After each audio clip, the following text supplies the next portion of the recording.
कायदा मंदिर जमिनीच्या संदर्भात येतो आहे, त्याबद्दल आपल्या सर्वांच्याच मनात अनेक शंका आहेत. सर्वजण त्यातून जात आहेत. कोणाच्या कोर्ट कचेऱ्या चालू आहेत, कोणाचे काही वादविवाद चालू आहेत. त्याचं निरसन करण्यासाठी आणि त्या संदर्भात सर्व चर्चा करण्यासाठी आपण सर्वजण या ठिकाणी जमलेलो आहोत. प्रत्येकाला त्यानंतरही त्यांचे जे काही प्रश्न असतील, त्यांच्या काही शंका असतील, तर त्या या ठिकाणी आपण चर्चा करणार आहोत. सुरुवातीला आपण मान्यवरांचा परिचय करून घेऊ. मी मुकुलजी गंधेंना विनंती करतो की त्यांनी मान्यवरांचा परिचय करून घ्यावा. या ठिकाणी मंदिराचे पुरोहित आयाम विश्व हिंदू परिषदेच्या वतीने महाराष्ट्र मंदिर बचाव म्हणजे निर्मूलन, जो मंदिराच्या इनामी जमिनीविषयी जो कायदा हा सरकारने येऊ घातला आहे, या कायद्याला, या जमिनी अबाधित राहण्यासाठी आपण संघर्ष करण्यासाठी व या कायद्यातील ज्या तरतुदी आहे याविषयी जो मसुदा आपण तयार करणे, याविषयी मार्गदर्शन करण्याकरता आपल्याकडे आज आपल्याला आपल्या नगर येथील या ट्रस्टच्या बाबतीत कामकाज करणारे प्रतिजेश वकील ॲडव्होकेट श्रीराम प्रभाकर भारदे या ठिकाणी आपणास लाभले. यांचा व्यवसाय वकिलीचा असून हे या ठिकाणी ट्रस्ट व संस्था नोंदणी याविषयी कायद्याचा प्रदीर्घ 40 वर्षापासून या ठिकाणी करतात. त्यांचं मूळ गाव हे शेवगाव असून हे सर्व भारतीय समुदाय हा त्या भागातून येत असतो आणि श्रीराम प्रभाकर भारदे यांचं याविषयी काम फार मोठं आहे. त्यानंतर पुणे येथून आलेले विलासजी महाजन हे मंदिराचे पुरोहित आयामाचे विभाग प्रमुख म्हणून काम करतात आणि यांचा हा जो मंदिर बचाव समितीचा म्हणजे जो आपला जो इनामी जमिनीविषयी मसुदा जो सरकार तयार करणार आहे, या मसुद्याच्या समितीमध्ये त्यांचा समावेश झालेला. त्यानंतर रामदास महाराज क्षीरसागर हे आपल्या नगरमधील प्रतिदिवस चांगले कीर्तनकार आहेत आणि त्यांची सेवा ही आषाढी वारीच्या दिंडीच्या माध्यमातून प्रत्येक ठिकाणी होत असते व ते या आयामाच्या मंदिराच्या पुरोहित आयामाच्या संत साहित्य व संत प्रचार प्रसार या सेवेत त्यांचं मोठं काम आहे. त्यानंतर या ठिकाणी आपल्याकडे लाभलेले उद्योजक आणि माळीवाडा विशाल गणपती आपले जे ग्रामदैवत होते याचे ट्रस्टी असणारे श्री पंडितरावजी खरपुडे हे या ठिकाणी लाभले. यांचं प्रचंड मोठं काम विशाल गणपती ट्रस्टसाठी आहे. विशाल गणपती ट्रस्ट हे खूप जुनं स्थापन झालेले माळीवाड्यातलं ग्रामदैवत आहे. त्यानंतर खाकीदास बाबा मन ट्रस्ट येथील एक जॉईंट ट्रस्टी असणारे श्री चंद्रकांतजी काबरा हे या ठिकाणी आपल्याला लाभलेले आहेत. यांचा त्या ट्रस्टवरती खूप मोठा अनुभव आहे आणि खाकीदास बाबा मन ट्रस्टमधून सर्व कामकाज हे चांगल्या प्रकारे या ट्रस्टचं चालतं. तर काही यांचा परिचय झालेला आहे. आपण सत्कारासाठी श्री श्रीकांतजी नांदापूरकर यांनी त्यांना सत्कारक्षम करावा.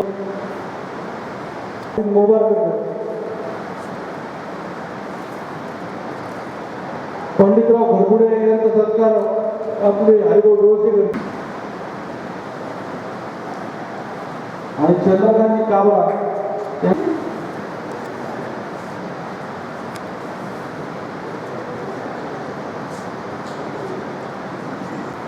काळाचं गडबड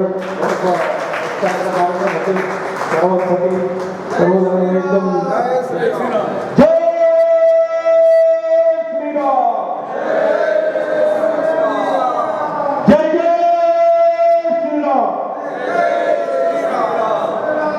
या ठिकाणी आमचे मित्र महादेवजी कोकाटे नानिकनाथ मणिदेव याबद्दल त्यांचे आदेश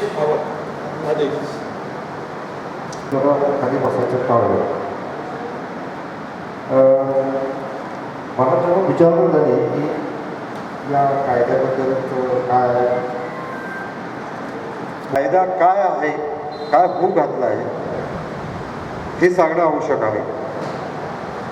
कायदा तसा खूप छोटा केलेला आहे त्यांनी. त्याचा सारांश अगदी थोडक्यात सांगायचं झाला तर इनामवर्ग 3च्या जमिनी आहेत. म्हणजे खरं थोडंसं हा विषय तसा फार गहन आणि मोठा आहे, पण तो थोडंसं जाता जाता त्याला स्पर्श करून जाणं आवश्यक आहे. इनामवर्ग 3 म्हणजे थोडक्यात त्याला अल्टरनेटली आपण म्हणतो की देवस्थान इनाम जमिनी ज्या आहेत त्याच्याबद्दलचा त्या संदर्भात हा विषय फार ज्वलंत झालेला आहे. दोन गोष्टी अशा आहेत, इनाम वर्ग 3 जमिनी असणं हा विषय वेगळा आहे आणि या इनाम वर्ग 3च्या जमिनीमधल्या बऱ्याचशा जमिनी पुढे चालून इनाम वर्ग 3चं स्टेटस त्याचं अस्तित्व तसंच राहून त्या न्यास नोंदणी कार्यालयात ट्रस्ट प्रॉपर्टी म्हणून सुद्धा नोंदल्या गेलेल्या आहेत. हा विषय हा एक प्रकारची प्रॉब्लेम आहे. काही ठिकाणी असं आहे की ट्रस्टच अस्तित्वात नाही पण जमिनी आहेत आणि त्या इनाम वर्ग 3च्या आहेत. तर असे वेगवेगळे त्याला आस्पेक्ट प्रत्येक प्रॉब्लेमला वेगवेगळे प्रॉब्लेम आहेत. त्या दृष्टीने सारासार जर ह्या कायद्याचा विचार जर करायचा झाला तर कायद्याच्या सुरुवातीलाच असं सांगण्यात आलेलं आहे, म्हणजे नियोजित आहे कायदा. याच्यामध्ये सुरुवातीलाच असं सांगण्यात आलं आहे की त्याची सगळ्यात वरची ओळख अशी आहे, महाराष्ट्र राज्यातील धार्मिक किंवा धर्मदाय संस्थाकडे, महाराष्ट्र राज्यातील धार्मिक किंवा धर्मदाय संस्थाकडे, धर्मदाय संस्था म्हणजे चॅरिटी कमिशनर ऑफिस, संस्थाकडे असलेली इनामे नाहीसे करण्यासाठी आणि पुजारी, वहिवाटदार, मिराजदार यांना दिलासा देण्यासाठी तसेच त्या नुषंगिक व प्रासंगिक बाबींची तरतूद करण्यासाठी याचा हा अधिनियम आहे. म्हणजे कायद्या म्हणजे असं आहे की कायदा आपल्याकडं असं कुठंच नाही आहे की 2+2 म्हणजे 4. कायद्यामध्ये जेव्हा केल्यानंतर त्याचे बरेच इंटरप्रिटेशन, बऱ्याच प्रत्येकजण त्या बाबतीतले मतं व्यक्त करतो. पण सकृतदर्शनी जर पाहिलं की इनामवर्ग 3 जमिनी ज्या इनामाच्या बाबतीत, ज्या देवस्थानाच्या बाबतीत ट्रस्टकडे नोंदणी नाही झालेली आहे त्याही जमिनींच्या संदर्भात आणि ज्या इनामवर्ग 3 आहेत ज्या ट्रस्टकडे नोंदणी झालेल्या आहेत त्याही जमिनी संदर्भात आता या व्यतिरिक्त अजून एक संकल्पना थोडीशी पुढं आहे की ट्रस्ट झालेला आहे. माझी जी ॲब्सल्यूट वर्ग 1ची मिळकत आहे आणि अशी वर्ग 1ची मिळकत मी जर ट्रस्टला गिफ्ट दिली तर ती ट्रस्ट प्रॉपर्टी होईल. तर ती जर ट्रस्ट प्रॉपर्टी झाली तर तिला इनाम वर्ग 3 म्हणायचं का, हा एक विचार करण्यासारखा भाग आहे. त्यामुळे हे असे वेगवेगळे विषय खूप क्लिष्ट आहेत. त्यामुळे सगळ्यात पहिल्यांदा याच्यातला थोडा सगळा सारांश पाहिल्यानंतर आपण सुरुवातीला असं बघूया की या कायद्याचा मेन उद्देश असा आहे, जे इनाम वर्ग 3 जमिनी जी आहेत त्या भले ट्रस्टकडे नोंदलेल्या असतील नसतील, ट्रस्ट असेल नसेल, पण इनाम वर्ग 3 जमिनी ज्या आहेत त्याची ट्रान्सफर काही होत नाही. त्या इनाम वर्ग 3 जमिनी ज्या आहेत त्याच्यावर कुठलंही कर्ज काहीही मिळत नाही.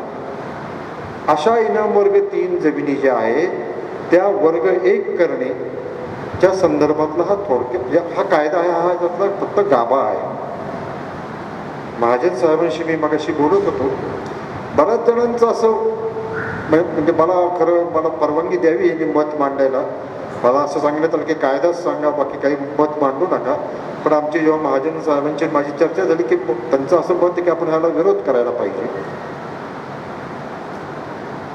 आता आपण विरोध काय करायचा आणि कशासाठी करायचा ही गोष्ट आपल्याला सगळ्यात पहिल्यांदा मनाशी ठरवावी लागेल. कारण विरोध करायचा झाला तर आपल्याला कायदा वाचावा लागेल. मुळात हा का नाही करायचा आणि करणं गरजेचं आहे का, या 2 संकल्पनांवर चर्चा होणं आवश्यक आहे. सगळ्यात पहिल्यांदा आपण असं बघू की भारत स्वतंत्र होऊन आज इतके वर्ष झाले, 60-70 वर्ष झालेले आहेत. महाराष्ट्र पब्लिक ट्रस्ट ॲक्ट हा 1950 साली आला. या व्यतिरिक्त इनाम वर्ग 3च्या जमिनी ज्या 1800 सालाच्या आधीपासूनच्या सनद मार्फत आलेल्या आहेत. तेव्हापासून जे 100-125 वर्षापासूनच्या या जमिनी इनाम वर्ग 3 आहेत. त्या इनाम वर्ग 3ची ट्रान्सफर काही झालेली नाही, त्याच्या संदर्भात काहीही घडलेलं नाही. बेकायदेशीर ट्रान्सफर झाल्यानं तो गोष्ट वेगळी आहे. कारण बऱ्याच ठिकाणी इनाम वर्ग 3च्या पूर्वीच्या काळी इनाम वर्ग 3 असताना सुद्धा तलाठी वगैरे सगळ्यांच्या हे होऊन त्या ट्रान्सफर झालेल्या आहेत. तो विषय वेगळा आहे. पण त्या ट्रान्सफर तर बेकायदेशीर आहे. मूळ गाभा असा आहे की या ट्रान्सफर कुठल्याही प्रकारे करता येत नाही. मग या 100-125 वर्षापासूनची ही परिस्थिती स्टॅग्नंट आहे. त्या स्टॅग्नंट असल्यामुळं मग या वर्ग 1 करायच्या का आणि वर्ग 1 केल्यानंतर त्यातले धोके काय संभवतात या बाबतीत माझी महाजन साहेबांची चर्चा झाली. या चर्चेला धरून आपण पाहू, कारण तर कायदा दुरुस्त जर पाहिजे झालं तर मी सांगितलं वर्ग 3चा ॲब्सोल्यूट वर्ग 1 करायचा आहे. वर्ग 1 करताना त्याची मार्केट प्राईसप्रमाणे नजराणा भरून घ्यायचा आहे. त्या नजराण्याचं पुढं काय करायचं त्याचा उल्लेख आहे.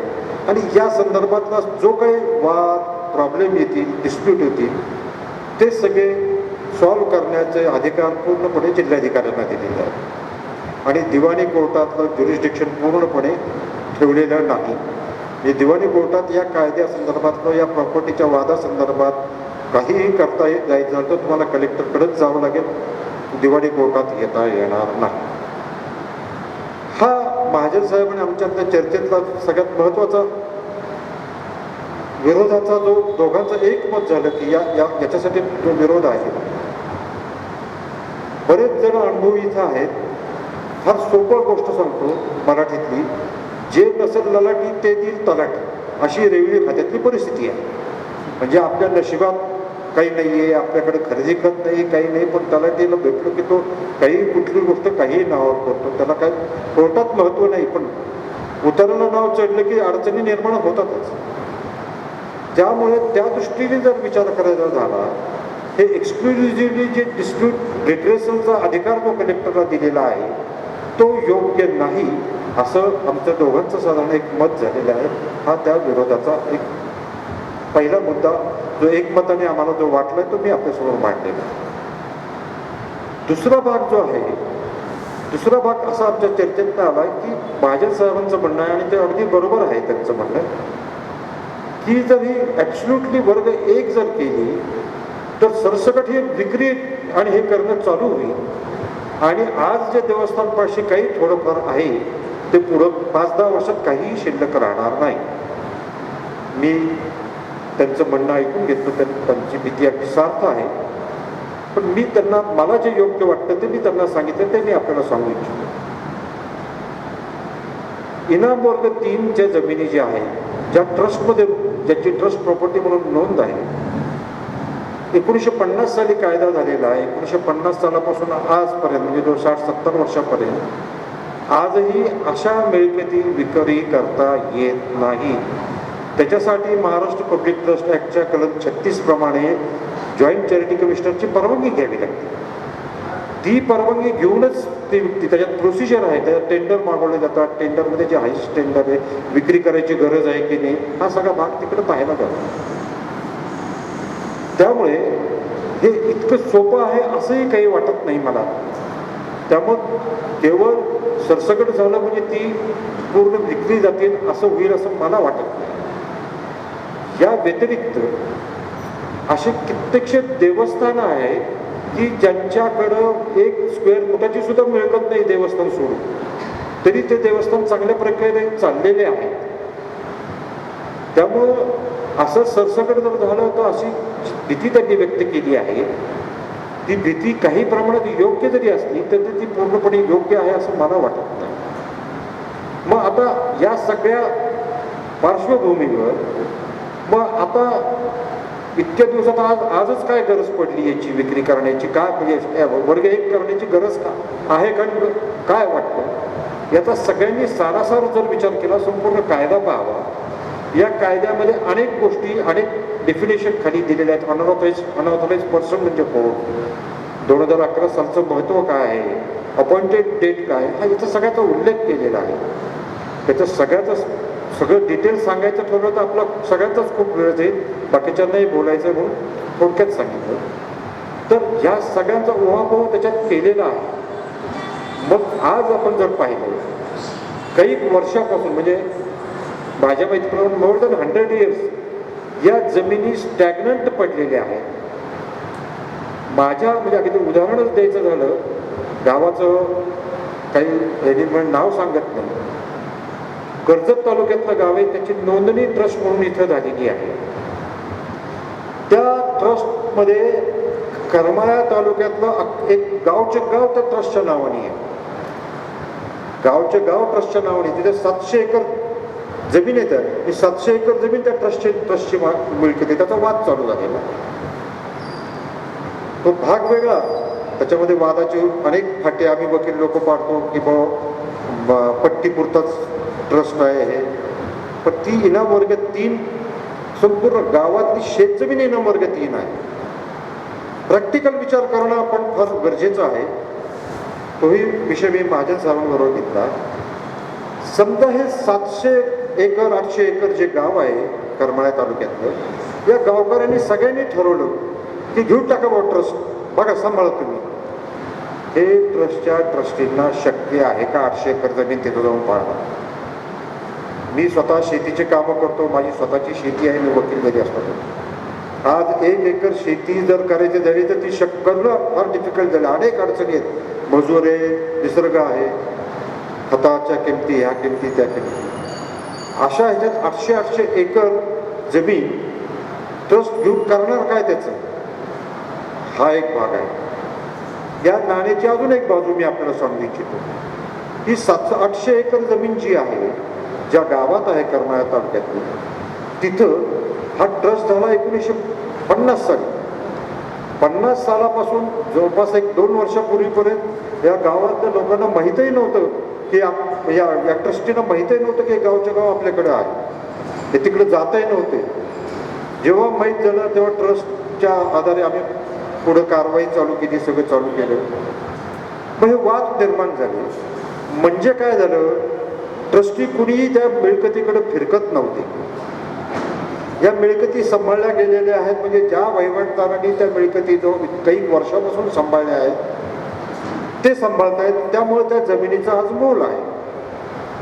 पण अशी जर परिस्थिती असली आणि जर या वर्ग 1 आल्या, कारण याच्यामध्ये या तरतुदीमध्ये असं म्हटलं आहे की 2011 साली जो वहिवाट करत आहे त्याला ती अपॉइंटेड डेट म्हणून त्याच्या बाबतीत तो देण्याचा आहे केलेला.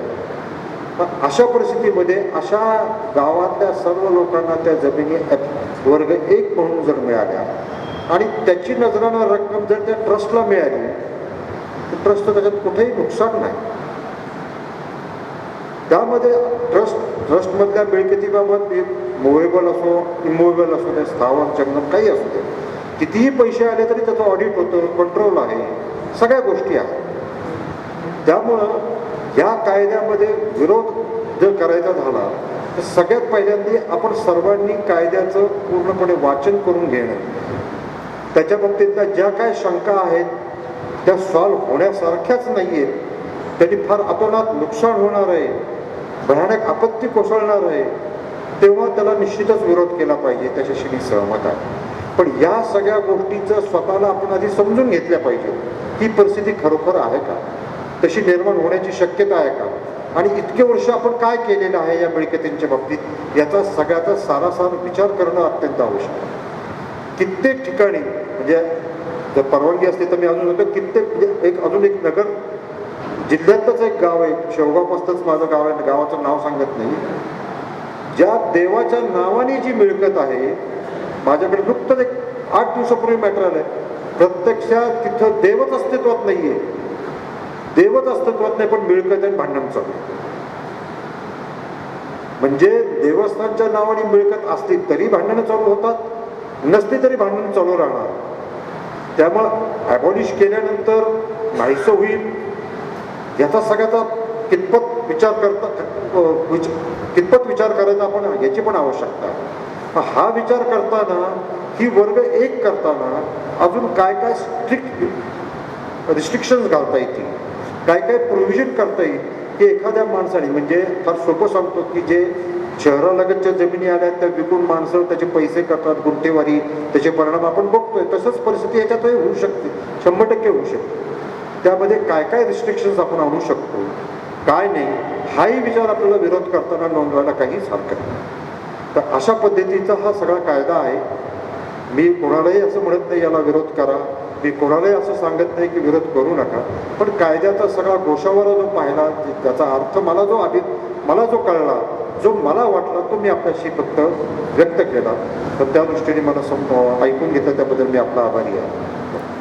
आता सरांनी जसं सांगितलं की आमची चर्चा झाली, तर त्या चर्चेमध्ये सगळ्यात जो बेसिक हे मी सरांना सांगितलं की आपण विश्व हिंदू परिषद मंदिर अर्चक पुरोहित आयाम आम्ही एक टीम तयार करून याच्यावरती अख्ख्या महाराष्ट्रातल्या वकिलांची, म्हणजे पुण्यातले, नागपूरचे, नाशिकचे, औरंगाबादचे, अशा सगळ्या भागातले वकील जे याच्यावरती काम करतात, यांनी तो कायदा अभ्यासला. गेली 15 ते 20 दिवस आम्ही त्या कायद्यावरती नेमका हा कायदा काय आहे हे सर जसं म्हटलं की जाणून घ्यायला पाहिजे, तर तो आम्ही जाणून घेतला. त्याच्यामध्ये काय आत्ता आहे, आधी काय होतं, आता झाल्याच्या नंतर त्याचे परिणाम काय होतील, तर ह्या सगळ्या गोष्टीचा उहापोह केला. त्याच्यावरती आम्ही प्रेझेंटेशन तयार केलं. आता आपल्याकडे ती व्यवस्था नाही, पण मी ते तुम्हाला सांगतो की त्याच्यामध्ये काय काय अडचणी आहेत. तर बेसिकली विश्व हिंदू परिषदेकडनं आणि मंदिर अर्चक पुरोहित आयामाच्या माध्यमातून त्या कायद्याला विरोध करण्याचं जे बेसिक कारण आहे ते हे आहे की कायदा येत असताना, आता हा कायदा जो आहे आतापर्यंत आपल्याला हे ज्या काही मिळकती आहेत किंवा काय असेल, मंदिरांच्या मिळकती आहेत, मंदिरांची स्थावर जंगम अशी सगळीची मालमत्ता आहे, ह्याच्यावरती रिस्ट्रिक्शन्स आहेत. तर इनाम मिळालेल्या त्या प्रॉपर्टीज आहेत आणि त्याच्यावरती हस्तांतरणाला विरोध आहे किंवा त्याच्यावरती रिस्ट्रिक्शन्स आहेत. आता हा कायद्याचं जे नाव आहे, सरांनी आपल्याला पहिला हे वाचत असतं, पण त्याच्यामध्ये ह्या कायद्याचं नावापासून सुरुवात जर केली तर नावाचंच आहे महाराष्ट्र देवस्थान इनाम निर्मूलन प्रारूप अधिनियम 2026. तर आता ह्याचा अर्थ काय होतो, तर ह्याचा बेसिक अर्थ असा आहे का इनामामध्ये जे काय सेवा सुविधा दिलेल्या आहेत त्या सेवा सुविधाचं निर्मूलन करणे म्हणजे ते जे काय रिस्ट्रिक्शन्स आहेत ते काढून टाकणे. आता ते रिस्ट्रिक्शन का दिले होते, त्याचा पर्पज काय आहे, ते काढल्याच्या नंतर त्याचा परिणाम काय होणार आहे, ह्या सगळ्या गोष्टीचा आपल्याला उहापोह करायला लागेल. कायद्याने सरांनी जसं सांगितलं तेवढंच फक्त हे नाही आहे. आता हा कायदा आल्याच्या नंतर ह्या कायद्यातल्या तरतुदी आणि बाकीच्या काही पॅरलल कायद्यांच्या तरतुदी ह्या गोष्टींचंही बघणं गरजेचं आहे. आता ह्याच्यामधला जो सगळ्यात महत्त्वाचा जो विषय आहे, तर आपण थोडंसं मी मागे जातो, थोडासा वेळ घेतो. ही जी काय देवस्थानाची प्रॉपर्टी आहे किंवा देवस्थानाकडे असणारी आपण देवस्व जी म्हणतो, तर ही काय आहे आणि ही आली कुठून, ही कोणी दिली, याचा पर्पज काय होता. तर ह्या सगळ्या ज्या मिळकती आहेत देवस्थानाकडे आलेल्या, ह्या मिळकती 100 वर्षात आलेल्या नाही आहेत. उलट पक्षी मागच्या 100 वर्षामध्ये मंदिराकडे प्रॉपर्टी आलेल्याच नाही आहेत कुठल्या. ह्या जमिनी ज्या आहेत ह्या राजेरजवाड्यांनी म्हणजे शिवाजी महाराजांच्या काळापासून किंवा त्याच्याही आधीच्या काळापासून ह्या मिळकती त्या मंदिराला, त्या देवस्थानाला त्या राजाने रजवाड्याने त्या दान दिलेल्या आहेत. आणि आपल्या हिंदू धर्माच्या ह्याच्यानुसार असं एक म्हटलं जातं की जी गोष्ट दान दिली, एकदा आपण जे दान देतो, दान म्हणून जी आपण जी गोष्ट करतो ती आपण परत कधी घेत नाही. हा आपल्या धर्माची शिकवण आहे की मी एकदा दान दिलं, मी कोणाला समजा आता एखादी गोष्ट दान दिली तर मला सगळं करायचा अधिकार आहे, ती परत घ्यायचा अधिकार नाही आहे. आणि ज्याला ती दान दिली त्याने तिचा निर्वाह कसा करायचा तो त्याचा अधिकार आहे. आता सगळ्यात बेसिक जी काय आपल्या म्हणजे कन्सेप्ट म्हणूयात किंवा आपल्या ह्याच्यामध्ये चूक कुठं होते किंवा कुठंतरी थोडंसं फरक कुठं पडतो, तर ती मिळकत दिली कोणाला, ही मिळकत दिली कोणाला आणि ह्या मिळकतीचा मालक कोण, हा सगळ्यात पहिला बेसिक प्रश्न तयार होतो. तर ही मिळकत पुजाऱ्याला दिलेली नाही, तिथल्या व्यवस्थापकाला दिलेली नाही, ती कोणालाही दिलेली नाही, ती मिळकत त्या देवाला दिलेली आहे. ती जी मिळकत आहे ती मिळकत त्या देवाला दिली आहे आणि त्या मिळकतीचा मालक, खरा मालक तो देव आहे. जो कुठला देव असेल, महादेव असेल, मारुती असेल, गणपती असेल, ज्या देवस्थानाला ती दिली त्या देवस्थानाच्या नावावरती दिली. ती जर त्या एखाद्या फॅमिली कुटुंबाला द्यायची असती तर त्याने म्हटलं असतं की मी ह्या कुटुंबाला ती प्रॉपर्टी देतोय त्या, आणि त्या कुटुंबाने त्याचं बघावं. तर ही मिळकत जी आहे ती त्या कुटुंबाला दिली आणि आपल्या कुटुंबाला नाही, सॉरी, त्या मंदिराला दिली, त्या देवस्थानाला देवतेला दिली, देवस्थानाला म्हणण्यापेक्षा देवतेला दिली. आणि मग तिचं काय करायचं, तर जो कोण त्या देवतेची सेवा करेल, जो कोण त्या देवतेची सेवा करेल त्याने त्या मिळकतीतनं उत्पन्न काढायचं, त्या उत्पन्न काढून देवतेचं ही भागवायचं सगळं. तर देवतेचं काय काय बघायचं, तर देवतेचे बघायचं जे काय हे आहे त्याच्यामध्ये काही गोष्टी आपण पूर्वापार आपल्याकडे चालत आलेल्या आहेत. तर दिवाबत्ती आली, धर्मशाळा, आपल्याकडे आता धर्मशाळा राहिल्या नाहीत, तर वैदिक अभ्यास कला केंद्र आली, त्याच्यानंतर संस्कृत शिक्षण, पारंपरिक संगीत, संस्कृती, सातत्य, हे सगळ्या गोष्टी आल्या. त्याच्यानंतर धर्मशाळा चालवणं झालं, अखंड पूजा आणि अर्पण ते झालं, अन्नछत्र चालवत होते काही शाळा, बरीचशी काही मंदिरं होती ती अन्नछत्र चालवत होती, की त्या अन्नछत्रामध्ये जो कोण येईल त्याच्यासाठी अन्नछत्राची व्यवस्था होती. अन्नछत्राच्या बरोबर गोशाळा होत्या, काही ठिकाणी देवराय आहेत, देवभूमी आहे. आपल्याकडे बऱ्याचशा लोकांना तुम्हाला माहिती असेल की ज्या आपल्याकडे आता कुठं देवराया राहिल्या नाहीत, तर ज्या देवराया होत्या त्या देवराईमधलं फळही आपण खात नाही, आपण देवराईमधलं फुलही घरी आणत नाही. आपण देवराईमध्ये जे काय येतं ते त्या दोन गोष्टींसाठी आहे की ते त्या देवतेला द्यायचं आणि तिथं जे काय प्राणी पक्षी किडे मकुडे असतील त्यांनी त्याचं हे करावं, त्यांचंही आपल्यासोबत त्यांचंही सगळं इकोसिस्टम ती चालावी, त्या अनुषंगाने त्याची मांडणी करण्यात आली. आता ही मांडणी झाली, त्या अनुषंगाने ती मिळकत त्या देवतेला दिली. आता कालांतराने भारत स्वतंत्र झाल्याच्या नंतर कायदे आले, त्याच्या आधी काही कायदे आले, तर हे कायदे येत असताना आतापर्यंत प्रत्येक वेळेला ह्या ज्या गोष्टी आहेत तर त्यांचं प्रोटेक्शन की त्या मिळकतींचं हस्तांतरण होऊ नये ह्याच्यासाठी इंग्रजांपासून, म्हणजे ज्यांनी दिली ग्रांट, ज्यांनी दिली, आपण शेवटच्या ग्रांट पेशव्यांच्या काळात किंवा अहिल्याबाई होळकरांनी आपल्या अहिल्याबाई होळकरांच्या काळामध्ये जर तुम्ही इतिहास शोधून काढला कुठलाही अख्ख्या भारतातला, तर अहिल्यादेवी होळकरांनी भारतामध्ये शेवटचे जीर्णोद्धार जे काय झालेत ते अहिल्यादेवी होळकरांनी केलेत. त्याच्यानंतर भारतामधल्या देवळांचे डागडुजी झाली असेल, जीर्णोद्धार असा मोठ्या प्रमाणात कुठं झाला नाही. आत्ता गव्हर्नमेंटने त्या हाताशी घेतलाय आणि त्याच्यावर ते करत आहेत. पण अहिल्यादेवी होळकरांनी शेवटच्या, आपण असं धरूयात की शेवटच्या प्रॉपर्टीज ज्या आल्यात त्या अहिल्याबाई होळकरांच्या त्याच्यानं आल्यात. त्याच्यानंतर काही इंडिव्हिज्युअल लोकांनी पर्सनल प्रायव्हेट ट्रस्ट असतील त्यांनी ज्या दिल्या असतील त्या प्रॉपर्टीज.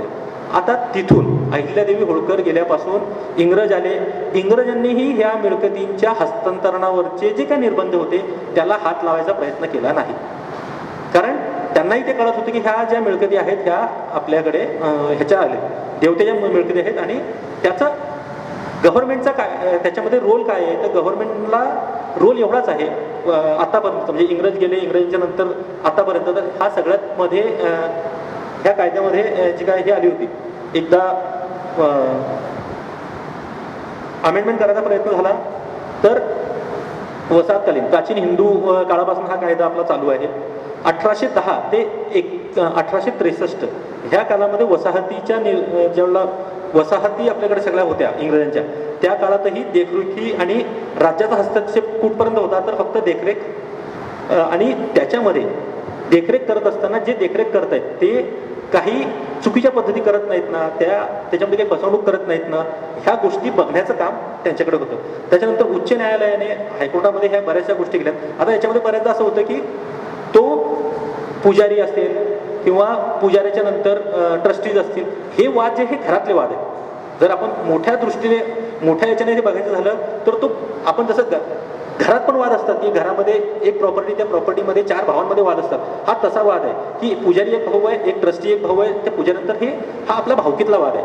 तर त्याच्यामुळे भावकीतल्या वादासाठी गव्हर्नमेंटने काय बघायचं आहे, भावकीच्या वादात पण गव्हर्नमेंट एवढंच बघते की तुम्ही आमच्याकडे आणा आणि कोणाचं काय हिशेवारी ती आम्ही कायद्याने जी असेल ती देतो आणि तुम्ही मारामाऱ्या करू नका, मारामारी केलं तर आम्ही हे करू, कायदा हातात घेऊ नका, हे बघतो. इथं ह्या कायद्याच्या अनुषंगाने सेलिंग लिमिट पण आणायचा प्रयत्न त्याच्यामध्ये लिहिलं आहे की जशी तुम्हा आम्हाला एक सेलिंग लिमिट आहे की जिरायत जमीन, बागायत जमीन, एक इंडिव्हिज्युअल म्हणून तुम्ही किती जमीन होल्ड करू शकता, तर हे आतापर्यंत देवस्थानाच्या मिळकतीला कुठेही ते लागू नव्हतं. ह्या कायद्यामध्ये देवस्थानाच्या मिळकतीला पण सिलिंग आणायचा एक प्रयत्न आहे, म्हणजे मग देवस्थानाने पर्टिक्युलर प्रॉपर्टी फक्त तेवढी हे करायची आणि बाकीची मिळकत जी आहे ती गव्हर्नमेंट जमा करायची. आता आपण परत थोडंसं हे करूया, विषयात मागं जाऊयात.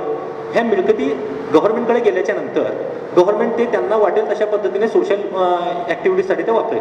मग त्या कुठल्या धर्मासाठी वापरल्या जातील, कुठल्या जातीसाठी वापरल्या जातील, जातीचा विषय नाही, पण धर्मासाठी, कुठल्याही धर्मासाठी ते वापरल्या जाऊ शकतात. तर ज्याने ती दिली होती ती मिळकत, त्याने ती इतर धर्मांसाठी ती दिलेली नव्हती. त्याने ती जी देवता आहे ती देवतेला मानणाऱ्या लोकांच्या भल्यासाठी ती दिली होती. आणि जर ती गव्हर्नमेंटने ती काढून घेतली आज, तर गव्हर्नमेंट दुसऱ्या कुठल्या तरी धर्मासाठी वापरेल. म्हणजे आज आता मी त्याच्या खोलात जात नाही. बऱ्याचशा ठिकाणच्या अशा मंदिरांच्या मिळकती आहेत की मंदिरांच्या मिळकतीच्या आवारामध्ये कुठंतरी मुस्लिम धर्मियांनी दुकानं टाकली, कुठंतरी त्यांच्या पूर्वजांकडे कुठला तरी नगाऱ्याचा किंवा काहीतरी अधिकार होता, कारण त्यावेळचे त्यांचे जे पूर्वज होते ते त्या मंदिराला मानत होते, ते काय रीती परंपरा मानत होते. आता ते मानत नाहीत, ते त्याच्यातला कुठलाही कार्यभाग करत नाही, पण त्या मिळकतीवरती त्यांचं अतिक्रमण आहे. ते अतिक्रमणच आहे. जर तुम्ही ती सेवा देत नसाल, ज्या कामासाठी तुम्हाला ते दिलेलं आहे ते जर काम तुम्ही करत नसाल तर ते अतिक्रमण आहे. मग ते अतिक्रमण काढायची जबाबदारी, ती जबाबदारी गव्हर्नमेंटची, ती जबाबदारी आपली आहे.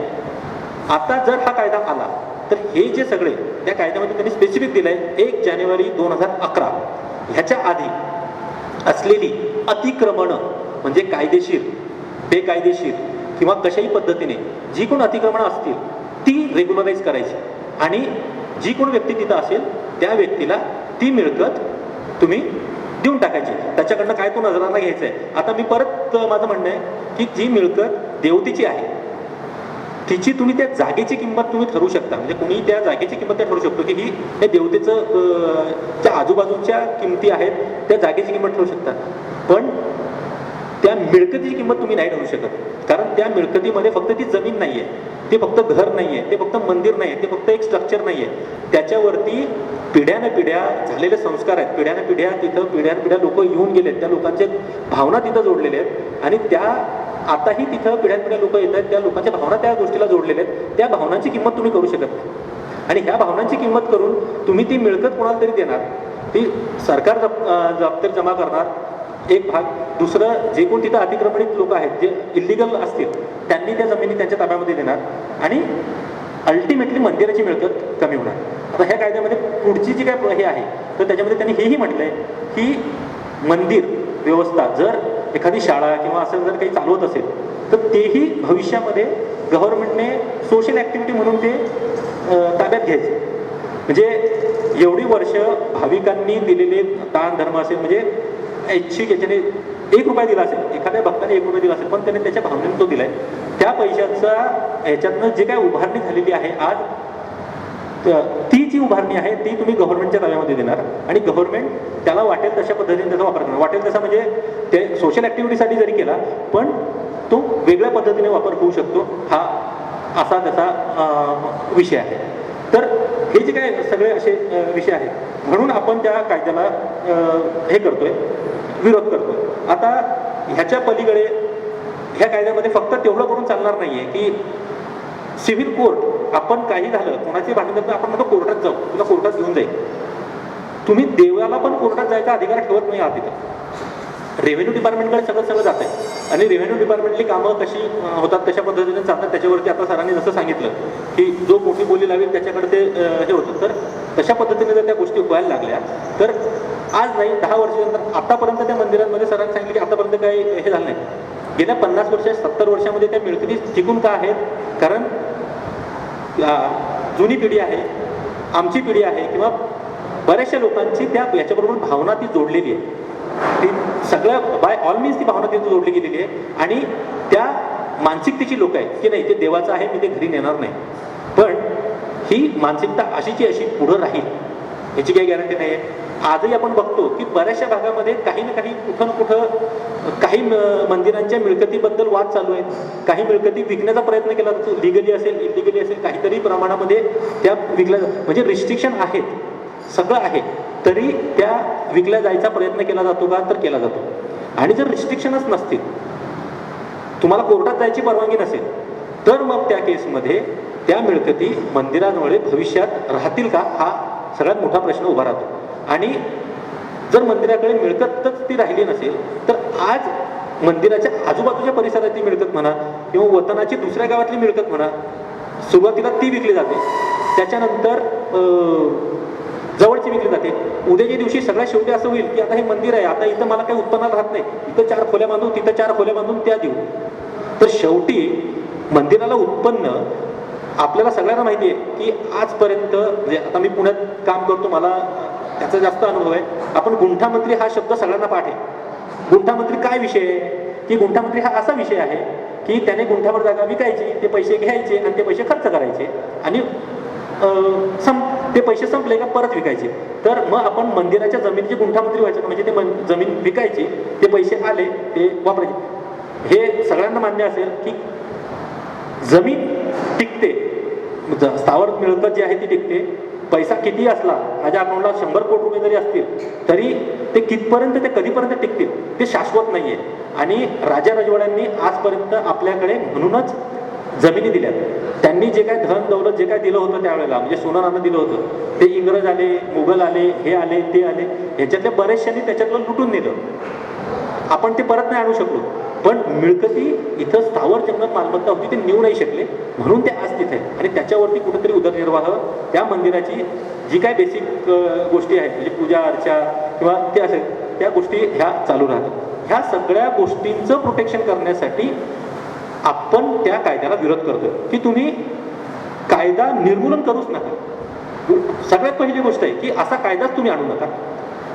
दुसरी गोष्ट अशी आहे की आधीच्या कायद्यामध्ये ज्या काही त्रुटी असतील त्या त्रुटी तुम्ही कमी करा आणि मंदिरांच्या प्रॉपर्टीज कशा पद्धतीने आम्हाला वाचवता येतील, ज्या जुन्या काळामध्ये चुकीच्या पद्धतीने ज्यांची हे झाली असतील, खरेदी विक्री झाली असेल, काहीतरी हस्तांतरण झालं असेल, ते कशा पद्धतीने आम्हाला मंदिरासाठी परत घेऊन घेता येईल आणि ते मंदिराच्या मालमत्तेमध्ये कसं ते मिळून घेता येईल, ह्याच्यासाठी काय दुरुस्त्या करता येतील त्या दुरुस्त्या तुम्ही करा. अतिक्रमण असतील ती अतिक्रमण, आता याच्यामध्ये ते म्हणतात आम्ही अतिक्रमण काढू, पण तुम्ही अतिक्रमण 10% अतिक्रमण काढायची गोष्ट करतायत, पण 90% प्रॉपर्टी तुम्ही देऊन टाकायच्या गोष्टी करतायत. त्याला आपला विरोध आहे. आपला विरोध ह्याला आहे की तुम्ही ह्या असल्या गोष्टी करू नका. हां, तुम्हाला करायचं ना प्रोटेक्शन करायचं ना, तर मग पॉझिटिव्ह प्रोटेक्शन करा. तुम्ही आम्हाला कलेक्टरकडे 100 चक्रा मारायला लागतात, अतिक्रमणाचा आम्हाला पोलिसांकडे 100 चक्रा मारायला लागतात, तर आम्हाला तशा हे द्या, आम्ही ट्रिब्युनल तयार करतो, तशा पद्धतीची आम्ही व्यवस्था लावतो की त्या व्यवस्थेकडनं पत्र गेल्याच्या नंतर त्या ट्रस्टला त्या पोलिसांनी त्यांनी सपोर्ट करावा. आता ह्याच्याच पॅरल वक्फ बोर्ड हा एक कन्सेप्ट आपल्याला सगळ्यांना तो माहिती आहे. म्हणजे त्याचं काय तर वक्फ बोर्डचं असं आहे का वक्फ बोर्डमध्ये जर एखादी प्रॉपर्टी असेल, म्हणजे 1900 आत्ता सेंट्रल गव्हर्नमेंटने त्याच्यातल्या काही जे काही बाबी होते त्या निर्गमित केल्यात, त्या ॲबॉलिश केल्यात.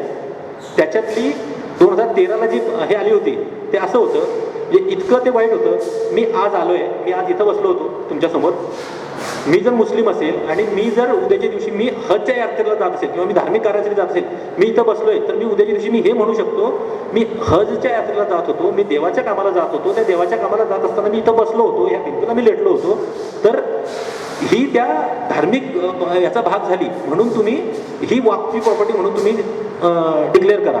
ह्या अशा तरतुदी 2013ला जेव्हा वक्फ कायद्यामध्ये अमेंडमेंट आली तेव्हा झाली, आता त्या अबॉलिश केल्या. म्हणजे आता 2 वर्षापूर्वी जेव्हा हे झालं, तर ह्या अशा जर प्रोव्हिजन्स असतील आणि ह्या अशा कुठल्याही याच्यामध्ये वक्फ बोर्डाच्या कुठल्याही प्रॉपर्टीच्या संदर्भामध्ये जर काही तुम्हाला ऑब्जेक्शन घ्यायचं असेल तर तुम्हाला कोणालाही कुठेही जाता येत नाही, कोर्टात जाता येत नाही, कलेक्टरकडे जाता येत नाही, फक्त ट्रिब्युनलकडे जाता येतं. तर त्या आपण हिंदू मुस्लिम असं न धरता 2 धर्म धरूयात की ए धर्म आहे आणि बी धर्म आहे.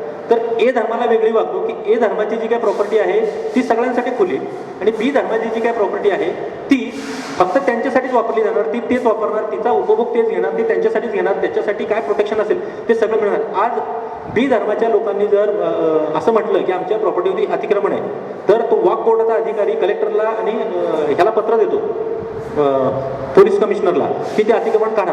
त्यांना पोलीस कमिशनरला त्याला प्रोटेक्शन देऊन ते अतिक्रमण काढतात. ते कुठल्याही बाकीच्या ह्याच्यामध्ये पडत नाही.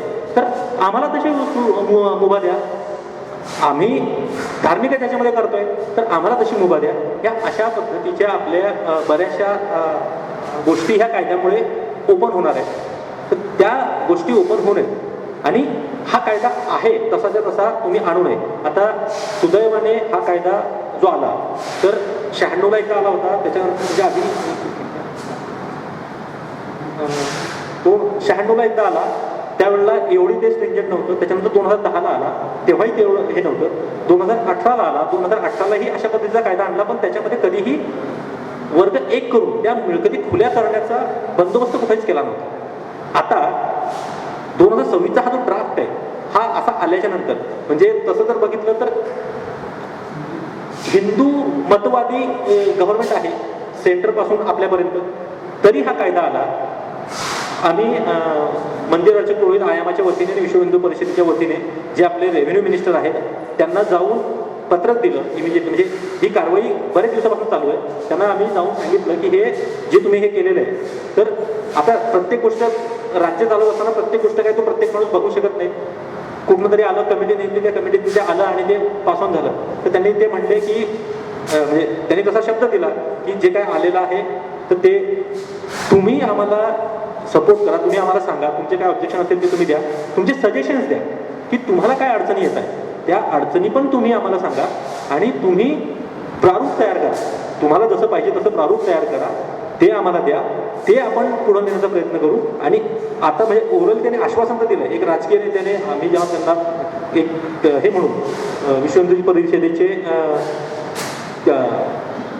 रिप्रेझेंटेटिव्ह म्हणून आम्ही केल्याच्या नंतर त्यांनी त्यांना पत्र दिलं की बाबा ह्या कायद्यामध्ये अशा अशा त्रुटी आहेत आणि आम्हाला अशा पद्धतीने हा अन्यायकारक आहे. तर त्यांनी ते आश्वासन दिलं आहे. तो आता एक भाग झाला. पण आश्वासन दिलं म्हणून आपण थांबायचं का, तो काही हे नाही आहे. तर त्यांनी जरी आश्वासन दिलं असलं तरी आपले जे विरोध आहेत, आपल्याला ज्या अडचणी आहेत त्या आपल्याला मांडायचे आहेत, त्या आपल्याला पुढे न्यायचे आहेत.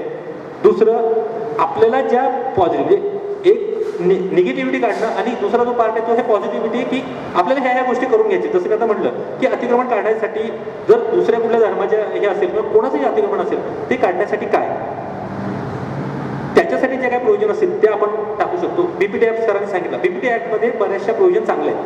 म्हणजे नो डाऊट की ते बीपीटी ऍक्टमुळे आतापर्यंत आपण टिकलंय. कारण चॅरिटी कमिशनरकडे जावं लागतं. पण चॅरिटी कमिशनरकडे गेल्याच्या नंतरही काही गोष्टी येतात की त्याच्यात काही त्रुटी आहेत का, त्या आपण जाणीवपूर्वक त्यांना सांगणं गरजेचं आहे की तुम्ही ह्या त्रुटी आहेत, बीपीटी ऍक्टमध्ये तुम्ही हे कमेंटमेंट करा किंवा कशा पद्धतीने प्रोटेक्ट करता येईल ह्या दृष्टिकोनातनं आपल्याला हे करायचं आहे.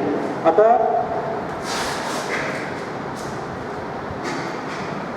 जे 7 ते 8 पॉईंट आम्ही हे केले ओव्हरऑल त्याच्यामध्ये हे करत असताना,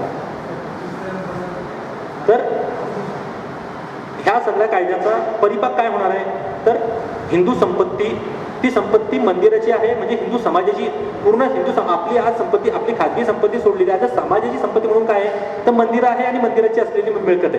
तर ती जी मिळकत असेल, ती जी काही संपत्ती असेल तिचा नाश होणार आहे. आत्ता एक्झिस्टिंग जो हिंदू कायदा आहे म्हणजे ज्याच्याने प्रोटेक्शन होतं, तो कायदा आतापर्यंत चालत आलेल्या कायद्याचं ह्या प्रपोज ड्राफ्टमुळे उल्लंघन होत आहे का, तर होतंय. त्याच्यानंतर अतिक्रमण जी काय झालेली आहे ते अतिक्रमणाला तुम्ही कायदेशीर संरक्षण देत आहे. म्हणजे ह्याच्याने असं होणार, आता तुम्ही 2011चं हे दिलेलं आहे, त्याच्यानंतर लोक म्हणतील अरे 2011ला दिलं होतं, परत कधीतरी देतील, मग आता आपण अतिक्रमण करून ठेवू. परत कुठली तरी गव्हर्नमेंट बदलली तर ती गव्हर्नमेंट काय म्हणणार की 2011ला दिलं होतं, आता आपण 2022 पर्यंत करू, 2025 पर्यंत करू. पण मग ह्या 10 वर्षामध्ये जे काय अतिक्रमण झाले असतील त्याचं काय करायचं, तर हा पायंदा पडतो. तर त्याच्यामुळे आपल्याला हे आहे, शासनाच्या पूर्वीच्या मी जसं सांगितलं की जे काही पूर्वीचे विषय आहेत किंवा धोरण आहे त्याला हे विसंगत आहे. सांस्कृतिक आणि पर्यावरणाचा ऱ्हास तोही विषय आहे.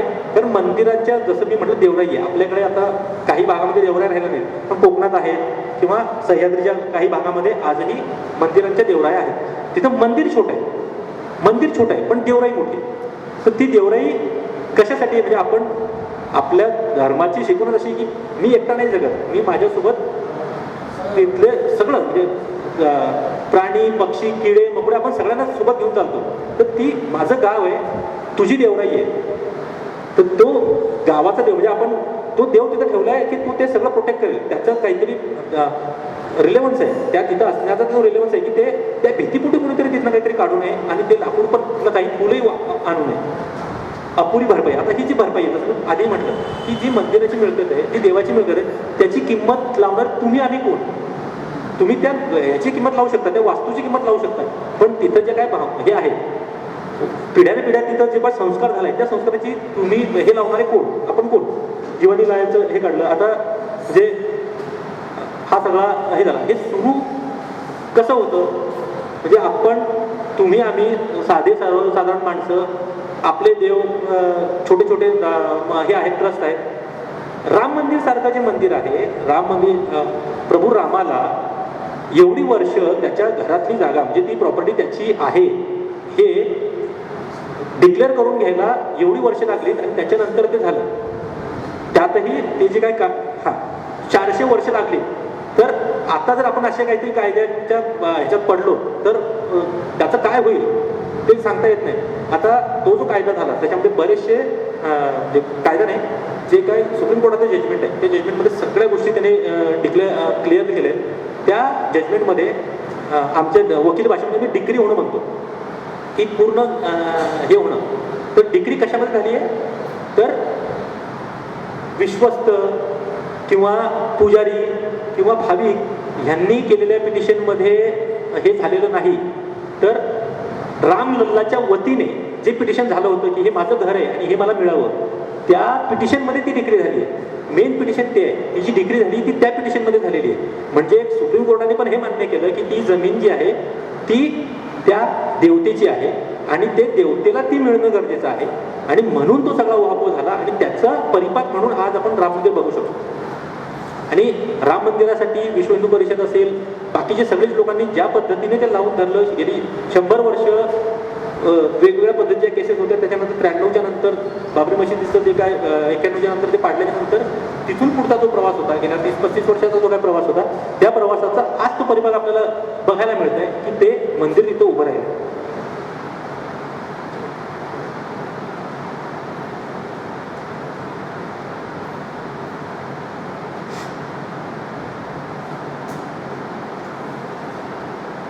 तर हे प्रेझेंटेशन माझ्याकडे आम्ही जिकडं हे करतो तिथं प्रेझेंटेशन चित्रित ह्याच्यात आहे, म्हणजे सांगणं आणि त्या ह्याच्यातनं तुम्हाला दाखवणं म्हणजे सोपं होतं थोडंसं.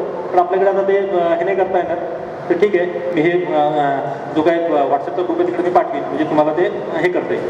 तर आता एक बेसिक आम्ही एक वरवर कंपॅरिझन काढलं होतं, त्याच्यामध्ये वक्फ कायद्यातल्या हे आणि देवस्थान जमिनीचं हे.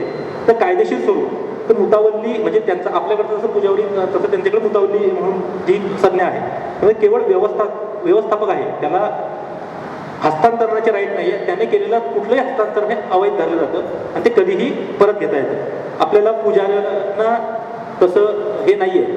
आता जर क्लास 1 झालं तर पुजारी असेल कुणी असेल तर तो ती विकू शकेल. तुम्ही रिव्हर्स करायची हे दिलेलं नाही आहे कायद्यामध्ये. जमीन वक्फकडेच परत येते.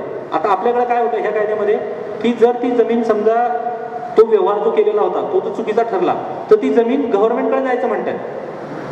ती जमीन मंदिराची आहे, ती जमिनीमध्ये झाला असेल म्हणजे कुठल्या तरी भावाभावांच्या वादामुळे काहीतरी वाद झाला असेल, काहीतरी चूक झाली असेल, त्या चुकीचं निरसन करत असताना तुम्ही ती मिळकत त्या भावांमध्ये वाटा किंवा त्या मूळ मालकाला परत द्या, म्हणजे त्या देवतेला परत द्या. ह्याच्यामध्ये त्यांचं म्हणणं आहे की ती गव्हर्नमेंटकडे जमा होईल. तिथं हे नाही आहे, म्हणजे वॉकमध्ये तसं नाही आहे. वॉकमध्ये एकदा त्यांनी वॉक म्हटलं की ते काही झालं की ते फिरून घुम की उतरी जातात. पोलिसांच्या मदतीने अतिक्रमणाचं मी बोललो, सरकारी अधिग्रहणावरती आता सरकारी अधिग्रहणाचं एक गोड असं त्याच्यामध्ये मी त्याला कसं म्हणेल की कायद्यामध्ये असं गोड आपण शुगर कोटेड गोल गोल गोल गोल असं गोड गोड हे दिलेलं आहे की सरकारी अधिग्रहणासाठी ती मिळकत जर लागत असेल तर ती तुम्ही द्यायची आणि हे करायचं, त्याचा मोबदला घ्यायचा. ठीक आहे, पण ते कधी जर दुसरी कुठलीही मिळकत त्याला अवेलेबल नसेल तर तुम्ही घ्या. तुम्हाला जर इथून रस्ता जातोय, जर तुम्हाला पर्यायी व्यवस्था असेल, वक्फ कायद्यामध्ये जर वक्फची प्रॉपर्टी असेल त्याला जर पर्यायी व्यवस्था नसेल तरच तुम्हाला घेता येते. इथं तुम्ही म्हणता की जर तसं असलं, सरकारला वाटलं तिथं काही मायनर मिनरल्स आहेत, काहीतरी गोष्टी आहेत तर पब्लिक पर्पजसाठी घ्यायची आहे तर आम्ही ती घेऊ आणि तुम्हाला तुमची काय किंमत आहे ती देऊ. तर आमचं म्हणणं आहे की आमचा देण्याला विरोध नाही, पण तो कधी आम्ही देऊ ज्या दिवशी तुम्ही ह्या गोष्टीचा पूर्णपणे हे कराल, रिसर्च कराल की ह्या मिळकतीला घेण्याशिवाय दुसरा कुठलाही पर्याय सरकारकडे आज उपलब्ध नाही, की हा रस्ता आता इथूनच टाकावा लागेल, त्याच्याशिवाय दुसरा पर्याय नाही. म्हणजे फॉर एक्झाम्पल आपण रस्त्याचंच उदाहरण घेऊ. रस्ता करायचा, रस्ता करत असताना आपल्याकडे आपण बघितलं असेल की रस्त्याच्या आत येणारं मंदिर एकदम सोप्या पद्धतीने ते निघतं. हिरवी चादर असली ती निघत नाही, दुसरं कुठलंही हे काढायला त्रास होतो. तर ह्याच्याने परत ते सोपं होणार आहे की आलं ते एक कलेक्टर पत्र देणार की हा ठीक आहे, ते आम्हाला अधिग्रहणासाठी लागतंय, तुमच्या ट्रस्टची ही किंमत आहे, ही ट्रस्टची किंमत तुम्ही घ्या आणि तुम्ही मोकळे व्हा. तर तुम्ही हे केलं, बघितलं का की पर्यायी व्यवस्था होऊ जर शकत असेल तर तुम्ही मंत्र्याच्या प्रॉपर्टी येतात कशाला? तुम्ही पर्यायी व्यवस्था बघा. सगळे पर्याय संपल्याच्या नंतर मंदिर समाजासाठी आजही करताय, उद्याही करत राहील, आधीही करत आलाय, ते करतच राहणार आहे. पण जे बाकीचे पर्याय ते तुम्ही बघा आणि ते पर्यायाचं काही नाही झालं तर मग तुम्ही मंदिराकडे या. तुम्ही सगळ्यात पहिलं की बाकीचं सगळं द्यायचं सोडून आणि मंदिरातलं जे आहे ते मंदिरातलं काढून घ्यायचं आणि नंतर म्हणायचं की आता काही नाही. बरं, मंदिराच्या पुजाऱ्यांना हे वाद का होतात, म्हणजे हा थोडासा विषयांतर होईल. हे वाद का होतात? जी परिवार किंवा जे कोणतरी तिथं पूजा अर्चा करत असेल त्याला उत्पन्नाचा सोर्स काहीच नाही, मग तिथं वाद सुरू होतात. बाकीच्या ठिकाणी गव्हर्नमेंट काहीतरी ग्रांट देते, काहीतरी पगार, गव्हर्नमेंटच्या पगारावरती मौलव्यांना तिथं हे दिलं जातो, पगार दिला जातो. जर एखादा कुटुंब असेल की ज्यांचं उदरनिर्वाहाचं कारण काही नाही, म्हणजे बाकीचं त्यांना उत्पन्नाचा सोर्सच काही नाही, तर त्यांना तुम्ही पगार चालू करा. तुम्ही व्हॅल्युएट करा की त्याला उत्पन्नाचा सोर्स काही नाही आहे आणि तो पूर्णपणे त्या मंदिरावरती डिपेंडंट आहे. बरं, आपल्या कायद्यामध्ये म्हणा किंवा सगळीकडे ती प्रोव्हिजन दिलेले आहेत की कुठले पैसे कसे हे करायचे, त्याचं इम्प्लिमेंटेशन होत नाही. म्हणजे बीपीटी ऍक्ट चांगला आहे पण त्याचं इम्प्लिमेंटेशन होत नाही. ते इम्प्लिमेंटेशन कशा पद्धतीने चांगल्या पद्धतीने करता येईल त्याच्यासाठी आपण काम करू शकतो. पण म्हणजे हे असं झालंय की इथं कुठंतरी खरूच झाली आहे म्हणून मी हात कापायचा, त्याच्यावरती औषध लावायचं, त्याच्यावरती उपाय करायचा नाही, हात कापायचा. काय हातच तर जातोय, एक बोटच तर जातंय. ही अशी ही प्रवृत्ती आहे. त्याच्यामुळे आपल्याला त्या कायद्याला विरोध आहे, आपला गव्हर्नमेंटला विरोध नाही, गव्हर्नमेंट आपल्या बाजूने आहे, त्यांनी आश्वासन दिलंय आपल्याला. ह्या कायद्याच्या आम्ही प्रत्येक टप्प्यावर म्हणजे कायदेशीर, सोशल, इकॉनॉमिकल याचे काय काय परिणाम होतील, काय काय त्याचा इम्पॅक्ट आहे, हा सगळा त्याचा उहापोह करून त्याच्यानंतर हे आज प्रेझेंटेशन मी इथं देतोय. मी आज तुमच्यासमोर मी उभा आहे. दुसरे हिंदू परिषदेचे आमचे मित्र आहेत ते साताराला आज गेलेत, कराडला गेलेत, सगळीकडे चालू आहे. काल संध्याकाळी आमची पुण्यामध्ये बैठक झाली. पुण्यामधले जे आम्ही सगळे जवळजवळ एक 50 मंडळ हे होती, ट्रस्टीज होते. ते पुण्यातले तुम्हाला माहिती असलेले दगडूशेठपासून तर पर्वतीपासून सगळे जे जे काही मोठे जेजुरी देवस्थान असेल, रांजणगाव देवस्थान असेल, ह्या सगळ्या देवस्थानांची लोक सगळी येऊन गेली. सगळ्यांनी पॉझिटिव्हली त्यांनी ते म्हणले की बरोबर आहे, हे ह्या अशा पद्धतीने जे होत आहे. आता म्हणजे मी ह्या प्रेझेंटेशनमध्ये काही गोष्टी काल त्यांनी ज्या काही सूचना दिल्या त्याही आल्या की ह्या सूचना, आता त्यांनी ज्या सूचना दिल्या ह्या डायरीमध्ये मी लिहून ठेवल्या की बाबा ह्या कायद्याच्या दृष्टिकोनात ह्या पॉझिटिव्ह सूचना आहेत. ह्या सूचना पण आपण हे टाकल्या होत्या. ह्या सगळ्या सूचनांचं हे करून एक कंपायलेशन करून एक पत्र आम्ही दिलंय. आम्ही परत ते पत्र देणार आहोत. प्रत्येक जिल्ह्यातल्या प्रत्येक आमदारांना आम्ही पत्र देणार आहोत की तुम्ही गव्हर्नमेंटला हे पत्र द्या. ट्रस्टीजने ते देणं अपेक्षित आहे की प्रत्येक ट्रस्टने देणं अपेक्षित आहे. त्याच्यानंतर आता परत एक विषय असा आहे की काही ट्रस्ट काही कारण असेल, आता तहसीलदार, कलेक्टर, सिव्हिल कोर्ट ह्यांच्या ताब्यात आहे, तर त्यांना तुम्ही ताब्यात घ्यायचा अधिकार तुम्हाला नाही आहे. तुमचा अधिकार त्याची मॅनेजमेंट बघण्याचा आहे, तर तुम्ही तो ताब्यात घेतला. आता जर त्या देवस्थानाचा मुख्य जर कलेक्टर असेल, कलेक्टर गव्हर्नमेंटच्या विरोधामध्ये ऑब्जेक्शन कसं घेईल? तो घेऊच शकत नाही. तो बिईंग गव्हर्नमेंट असून तो गव्हर्नमेंटच्या विरोधात तो ऑब्जेक्शन घेऊ शकत नाही. त्याच्यासाठी आपलं म्हणणं आहे की त्याला तुम्ही मुक्त करा तिथं. ती एक वेगळा ड्राईव्ह आहे की जी मंदिरं, म्हणजे तो विषय वेगळा आहे. जी मंदिरं गव्हर्नमेंटच्या ताब्यामध्ये आहेत, ज्यांचं व्यवस्थापन गव्हर्नमेंटकडे आहे, ते व्यवस्थापन गव्हर्नमेंटकडे का आहे त्याला काही तुम्ही परमनंटली घेऊ शकत नाही. काही लिमिटेड काळासाठी घ्यायचं होतं, तुम्ही ते घेतलंय, ते तुम्ही लवकरात लवकर परत करा. ह्या दृष्टिकोनातनं विश्व हिंदू परिषद आणि आयामातर्फे आम्ही पॅरलली काम करतोय. त्याच्यानंतर मी आता जे म्हटलं थोड्या वेळापूर्वी की जे ट्रस्ट हे आहेत, अर्चक, पुरोहित, ह्या लोकांची नोंदणी करून घेणं, त्याचा डेटाबेसच नाही आहे. तो आपण जसं असंघटित कामगार म्हणतो, तो असंघटित वर्ग आहे. तर त्याला संघटित करण्यासाठी कुठंतरी ड्राईव्ह चालू आहे. तर हे अख्ख्या महाराष्ट्रात ते काम चालू आहे की त्या लोकांना एकत्र करणं, म्हणजे मग तो आपल्याला सगळं ते आमची कामं चालू असताना हा मध्येच हा कायदा आला. म्हणून आम्ही आता सगळा फोकस हा कायदा आणि ह्या कायद्याने होणारं नुकसान आणि त्याच्यात आपल्याला पाहिजे असलेले बदल आणि तुमचे सूचना ह्याच्यावरती आत्ता सध्या तो फोकस आहे. बाकीचे बरेचसे विषय विश्व हिंदू परिषदेकडे मंदिरांचे बरेचसे विषय आहेत, ते विषय आपण सगळे घेणार आहोत, परत त्याच्यासाठी हे करणार आहोत. पण आजचा विषय आपण मेनली आपण ह्याच्यावरती फोकस करतो. धन्यवाद. आपल्या ट्रस्टच्या सर्व सभासद कॅम्प ट्रस्टी यांना दिलेली आहे. त्यात कोणाच्या काही शंका असल्यास त्या निरसन करण्यासाठी आपण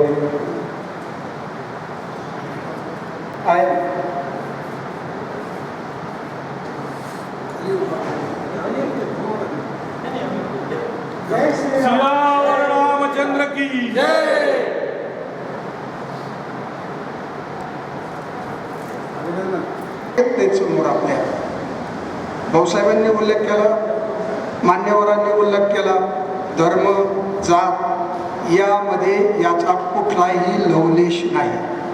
मग हिंदुत्व म्हणता, मंदिर म्हणता, धर्मजातीयता असं का म्हणता, ती अवश्य आलीच पाहिजे. कायद्यामध्ये पळवाट निघू शकते, कायद्यामध्ये पळवाट निघू शकते, पण नियोजनामध्ये जर तुझा भाव दिसला तर विरोध हा निश्चित ठरलेला असतो. नियोजनामध्ये जर तुझा भाव दिसला तर विरोध हा निश्चित ठरलेला आहे. तुमच्या पुढे मी काय बोलणार वकील साहेबांसमोर, तुझा भाव असला पाहिजे. 5 मुलं जरी असली तरी त्या पित्याला ती 5ही मुलं सारखी असतात.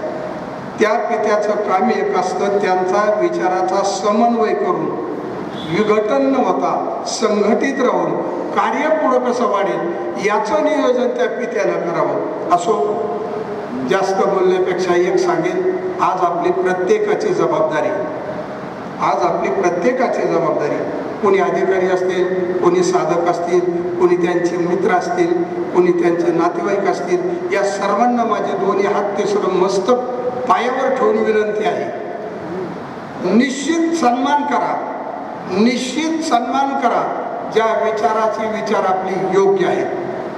निश्चित विरोध करा, हक्काने विरोध करा, की जिथं अन्याय होतोय आणि तुझा भाव दिसतोय तिथं निश्चित विरोध झाला पाहिजे. ही भूमिका प्रत्येक साधकाची आज झाली पाहिजे. मग कुठलीही ती हिंदुत्ववादी संघटना असेल, मी असं म्हणत नाही विश्व हिंदू परिषदेचा विषय नाही नाही नाही नाही, हा आपला सर्वांचा विषय. ही पहिली खुणगाट आपल्या अंतरात बांधा, हा आपला सर्वांचा विषय. हा एक ठीक आहे, आपल्याला शाळेत जाऊन बोलता येत नाही, पण शाळेला सुद्धा नियोजन आहे, त्याची संघटना आहे.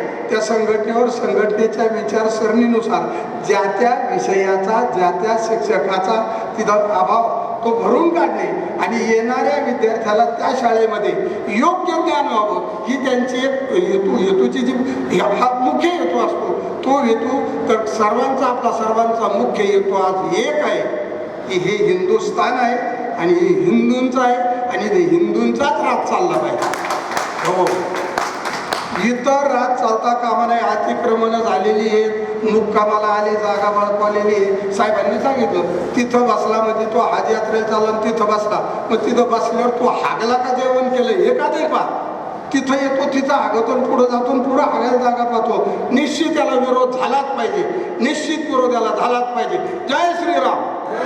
सर्वांना विनंती, दुसऱ्याच्या अंगणात काढलेली रांगोळी पाहण्यापेक्षा अगोदर आपल्या अंगणामध्ये सडा सामर्थ्यन करा, रांगोळी काढा, तुळशी वृंदावन असेल अगरबत्ती लावा, तिचा सुगंध गल्लीत जाऊ द्या, गल्लीचा सुगंध गावात जाऊ द्या, गावाचा आवाज तालुक्यात जाऊ द्या, तालुक्याचा आवाज जिल्हा स्तरावर जाऊ द्या, जिल्ह्याचा आवाज प्रांताच्या स्तरावर जाऊ द्या, प्रांताचा आवाज देशाच्या स्तरावर जाऊ द्या आणि तिथला दिल्लीतला आवाज आणि गल्लीतला आवाज एकमुखानं आला, कुठलंच काही करावं लागणार नाही. एक निश्चित आपल्याला रामकृष्ण आहे. आता एक गणेश भक्त की ज्याने 1930 सालापासून गणपतीचं देवस्थान, गणपतीचं मंदिर माझ्या स्वतःच्या जमिनीत असून त्याची पूजा आरती माझ्या आजोबा पंजोबा बसून करतो. ती आज तागायत करतो. आज ते पारनेरमध्ये जे मंदिर आहे अत्यंत सुंदर आणि चांगलं आहे. प्रत्येक चतुर्थीला आम्ही भक्तांना खिचडी वाटप करतो, भक्तांना चहा पान वगैरे सर्व करतो. त्याचं कारण असं, आमच्याकडे जी जमीन आहे त्या जमिनीतून जी काही उत्पन्न येते ते आम्ही देवपूजेला करतो. 1930 सालापासून आम्ही आमची ती जमीन आम्ही सांभाळतोय. परंतु साहेब, तुम्ही जे म्हटले का तो जो कायदा आहे त्या कायद्याचा प्रारूप आराखडा करा आणि तो आम्हाला द्या, असं मिनिस्टर तुम्हाला म्हटले. म्हणून आम्ही तुम्हाला एक विनंती करतोय की 1930 सालापासून, माझंच नाही जिल्ह्यातले काही उदाहरण आहेत, 1930 सालापासून आम्ही ती जमीन आणि देवपूजा करतोय. ही जमीन मालक आम्ही नाही, ना सरकार मालक नाही, पुन्हा ही देवाची देवकीची जमीन आहे. आणि अशा प्रकारच्या काळामध्ये काही मंडळींनी पुण्यात राहून कधीही या देवाला आले नाही, कधी देव गेले नाही. गावात एखाद्या दोन लोकांना साथीदार करून पुण्यातल्या पुण्यामध्ये आम्हाला न सांगता ट्रस्ट तयार केली साहेब. ट्रस्ट तयार केली, तिचा माणसं कोण आहे हे सुद्धा आम्हाला माहित नाही. ज्यावेळी आम्हाला समजलं की इथे एक ट्रस्ट झाले म्हणून आम्ही ती पाहायला गेलो, आम्हाला कसाही सुतारा माहित नाही. आज म्हणून मी तुम्हाला विनंती करतो की अशी काही मंडळी आहेत, त्यांचं नाव नाही, गाव नाही, त्यांनी आज जी ट्रस्ट आमच्याजवळ केली त्याच्यात आम्ही भागीदार आहोत ना. आम्ही देवपूजा करतोय. आम्ही 1930-40 सालापासून देवपूजा, देवभक्तांची, देवपूजेची ही जमीन बाळगली. कुठलंही अतिक्रमण करून दिलं नाही. कशाचं एक इंच जमीन कुठे इकडे तिकडे जाऊन दिली नाही. आम्ही तिथं 40-50 वर्षापासून 100 वर्षापासून आम्ही वस्ती करून राहतोय, झोपडी करून राहतोय. म्हणून आम्हाला विनंती करायची, काही भाषण नाही, परंतु असा जो प्रसंग आहे, असे जे प्रयत्न आहेत ते तुम्ही आमचे शासन दरबारी मागा. आणि हा जो नियम आहे, हा जो कायदा लागू आहे, प्रत्येक ज्यावेळी सरकार बदललं त्यावेळी प्रत्येक सरकार वेगवेगळ्या प्रकारचे अलाइनमेंट करते. मग ते खडसे साहेबांनी केलं, अमुकांनी केलं, टोपेंनी केलं, सगळ्यांनी केलं. आज जे कायदा आयोगाने केलेलं आहे हे सुद्धा कायदा आहे, परंतु हा कायदा आहे असा सरळ म्हणून तो मंजूर करता येणार नाही. ही जर जमीन तुम्ही एखाद्या घशात घातली तर तुम्ही सांगितल्याप्रमाणे सगळे गुंठमंत्री होतील. म्हणून माझी विनंती की ह्या कायद्याला विरोध करा, पण प्रारूप काढता तुमच्या म्हणण्याप्रमाणे तुम्ही द्या. धन्यवाद. जय श्री. करतात. तर काल जी आमची पुण्यामध्ये बैठक झाली, त्या बैठकीमध्ये जसं मी म्हटलं सजेशन तुम्ही द्या. तर आपले दगडूशेठ हलवाई मंदिराचे ट्रस्टी होते सूर्यवंशी साहेब होते, त्यांनी एक हे दिलं आम्हाला, म्हणजे सूचना केली. ते म्हटले आपण कायद्यामध्ये काय अशा पद्धतीने ट्रस्टी झाले पाहिजे की जे मंदिर असेल, जी देऊळ असेल, त्या देवळाच्या परिसरातलीच लोक त्या ह्याच्या ट्रस्टवरती घेता येतील अशी आपण व्यवस्था करायला पाहिजे. हे त्यांचं सजेशन आलं. आम्ही सगळ्या त्या राहिलेले सजेशन लिहिले आणि त्यांनी परत त्याच्यावरती हे सांगितलं की हा एक भाग झाला की जे लोकल लोक आहेत त्यांना तुम्ही ट्रस्टवरती घ्या. आणि दुसरं, पण बऱ्याचदा असं होतं की ग्रामीण भाग आहे, त्या ग्रामीण भागामध्ये मग काही हे नाही आहे, म्हणजे त्या ट्रस्टला गाईड करायला लोक नाही आहेत. तर तुम्ही ट्रस्टीचं मंडळ वेगळं ठेवा आणि सूचना द्यायला एक गाईड करणारं मंडळ आहे, सल्लागार मंडळ तुम्ही मांडा. सल्लागार मंडळामध्ये तुम्हाला बाकीचे काय लोक घ्यायची आहेत ती घ्या, त्यांचं काम सल्ला द्यायचा आहे, तो मानाचे प्रश्न आणि आमचे प्रश्न हे आम्हाला सुचेल. तुम्ही ते अनुभवलेलं असेल, त्या अनुभवातून मार्ग आणि ते याचा सगळ्यांचा समन्वय साधून आपण त्याच्यामध्ये जे काय कमेंट हे करायचे करेक्शन करायचं ते करू, त्याच्यानंतरच तो आपण पुढे हर हर हर हर. भारत भूमीच्या या भारत मातेच्या प्रतिमेला मी प्रथमतः वंदन करतो. प्रभू रामचंद्रांच्या पदस्पर्शाने या ठिकाणी जे मान्यवर मंडळी आली त्यांनाही या ठिकाणी मी जय श्रीराम म्हणतो. आणि माझं 2 शब्द आहे ते आपण सर्वांनी शांत चित्ताने ऐकून घ्यावे. आज या ठिकाणी भारतीय विश्व हिंदू परिषद अप्रतिम अशी ही हिंदू रक्षकाची ही संघटना आहे. त्यामध्ये बजरंग दल असं अनेक असतं, परंतु हिंदू विश्व परिषद हे एकमेव असं आहे की आपल्या हिंदूला निश्चितपणाने न्याय मिळू शकतो.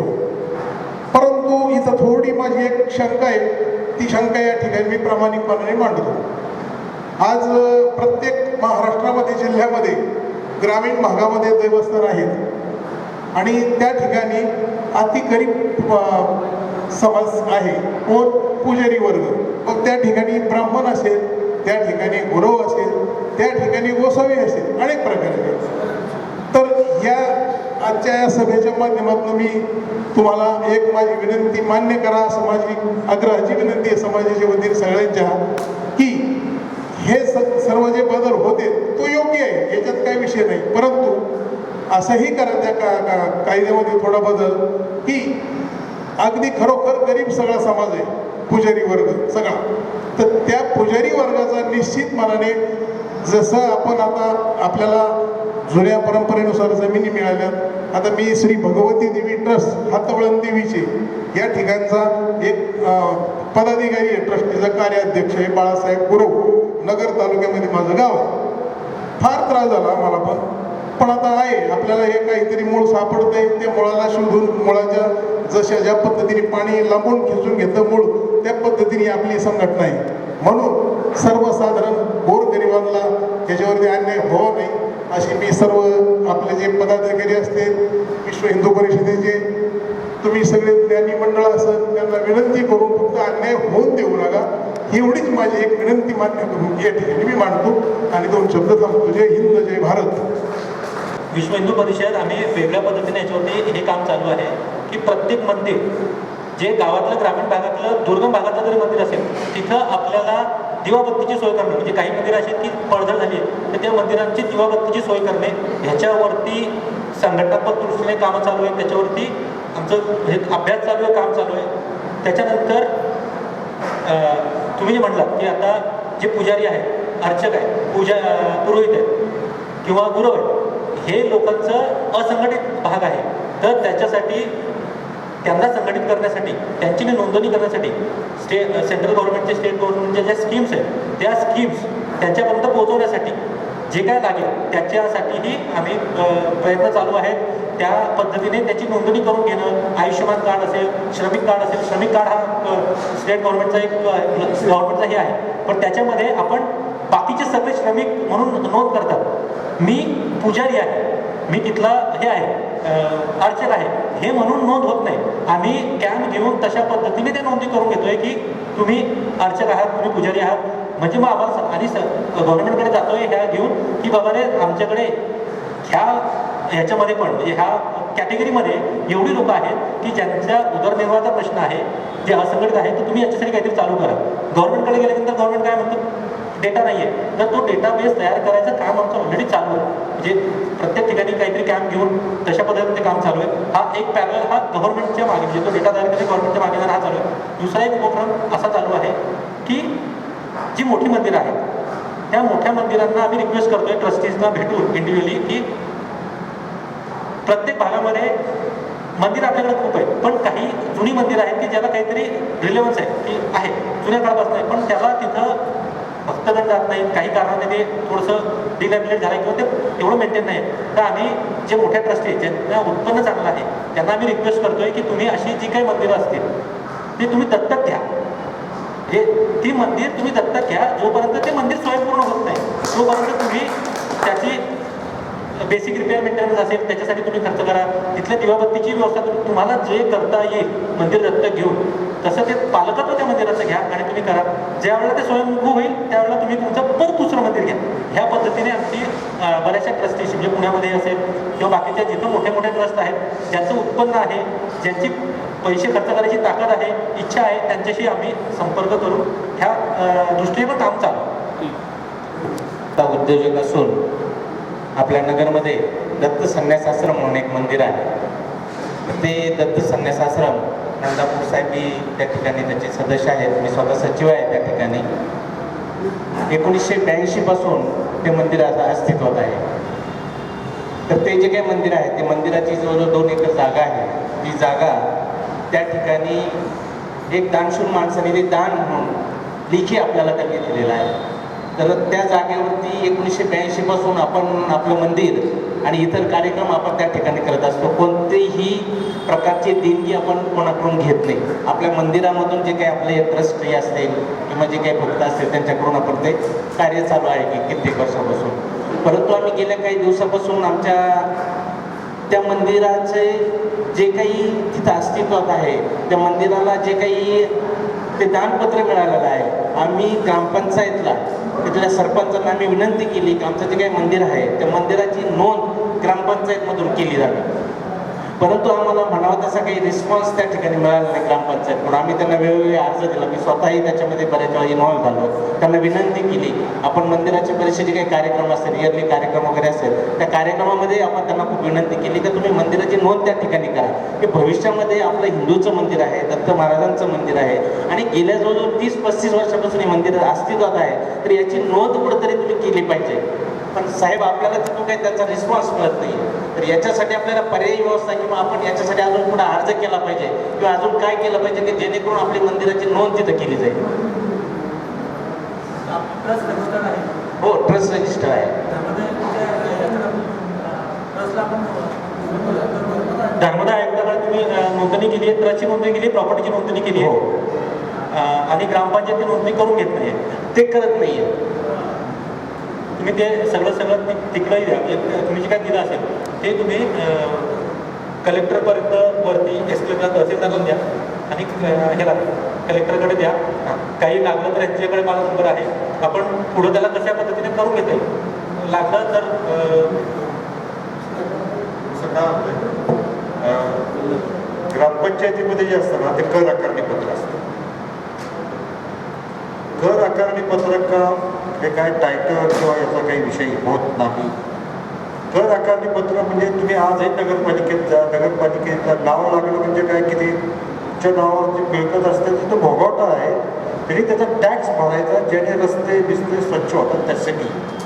एक ग्रामपंचायतीला कर तिथं नोंद करा म्हणजे काय सिटी सर्वे अधिकारी नाही, तलाठी नाही. पण तुमची मुळातच हा विषयच तुमचा बरोबर नाही. आता तुमची नोंद म्हणजे काय, ट्रस्ट ऑफिसला तुम्ही मंदिराची नोंद शेड्यूल 1 इथं आहे. ट्रस्ट तुम्ही महाराष्ट्र सार्वजनिक विश्वस्त कायदा वाचा. सहाय्यक धर्मदाय आयुक्त म्हणजे नोंदणी कार्यालय आहे, तलाट्यासारखेच अधिकार त्यांना आहे. त्यांच्याकरता शेड्यूल 1 म्हणजे 7-12 अवतारा आहे. त्या शेड्यूल 1ला जर मंदिराची नोंद असते तर मंदिर आहे. त्याच्यात काय कलेक्टर वगैरे इकडे काय जायची काही आवश्यकता नाही. आणि कायदा खरंच समजून घेणं आवश्यक आहे. तर हे मिसअंडरस्टँडिंग होतं. फक्त ग्रामपंचायतीचा काय फार विषय नाही का, त्याला कर येईल कसा मंदिर येते तर मंदिराला काय कर लावायचं, तर हाही विषय आहे. तर त्याच्यात काय मागे लागण्याची काही आवश्यकता वाटत नाही. नाही सर, याच्यामध्ये दोन आहे.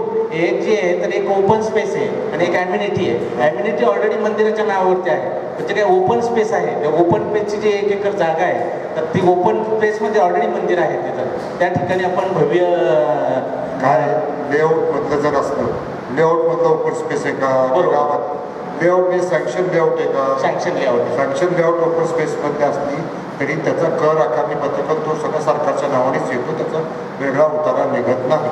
नाही, उतारा नाही म्हणता मी. त्या ठिकाणी आपलं जे काही ट्रस्ट आहे, जे मंदिर आहे, तर आमचं म्हणणं असं आहे की त्या मंदिराची नोंद कुठेतरी व्हायला पाहिजे. कशात करायची, कशात असती, तलाट्याकडे जसं 7-12 आहे, सिटी सर्वेचा उतारा असतो तसं इकडं काय असतं, इकडे कर आकारणी पत्रक असतं, त्याच्या पलीकडे काही नसतं. म्हणजे ती नोंद तशी आपल्याला नसतो, तो उतारा लागतच नाही, कर आकारणी पत्रकच असतं. ते ग्रामपंचायतच्या अंडर आहे ना. ते जे काही ज्यावेळेस त्या ठिकाणी तो लेआउट पडला जातो त्यावेळेस त्या ठिकाणी लेआउट पडल्यानंतर ते जे काही ट्रस्ट आहे ज्यांनी तो लेआउट बनवला, तर त्यांनी काय केलं की तो बनवल्यानंतर त्यांनी तो जो काही ॲम्युनिटी प्लॉट होता आणि ओपन स्पेस होता, तर तो ओपन स्पेस आणि ॲम्युनिटी प्लॉट ऑलरेडी दान म्हणून मंदिराला दिलेला आहे त्यांनी. हो, ते गिफ्ट डीड झालं तुमचं, रजिस्टर डॉक्युमेंट आहे. कायदा काय सांगतो, सुप्रीम कोर्टातून हेच सांगतात, उतारे बितारे याला आमच्याकडे काही कुठंच किंमत नाही आहे.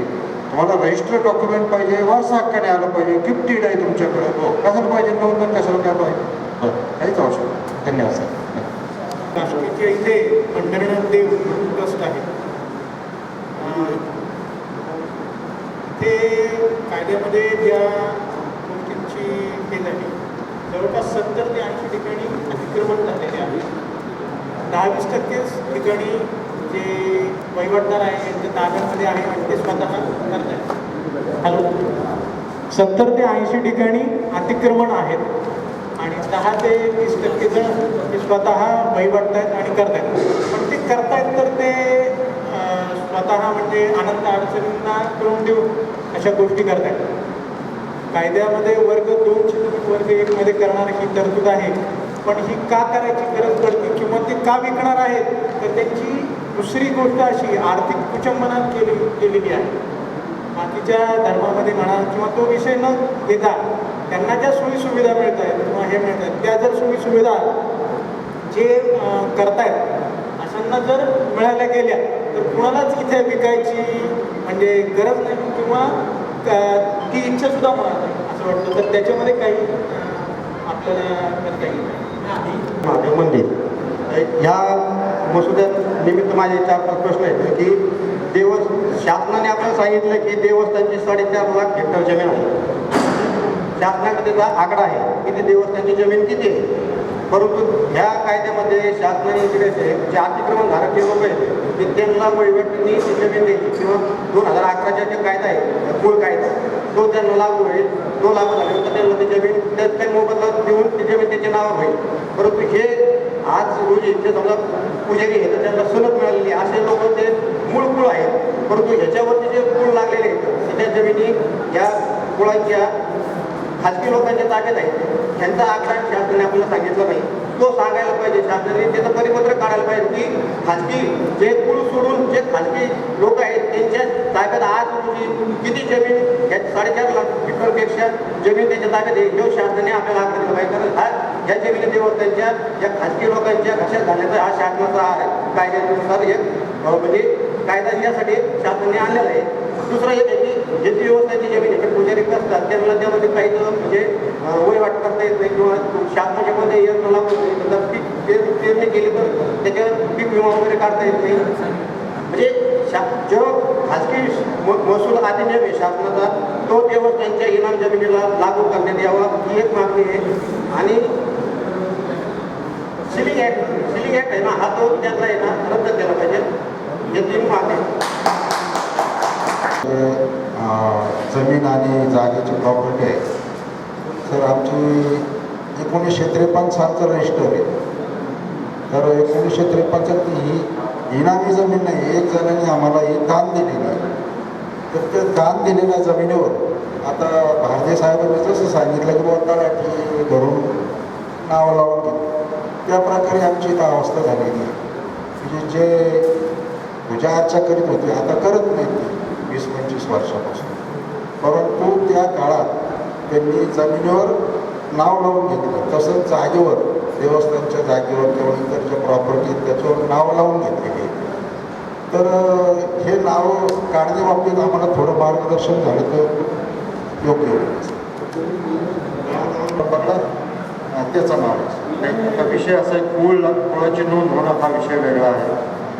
पीक पेरचं तरी नाव लागणं हा विषय वेगळा आहे.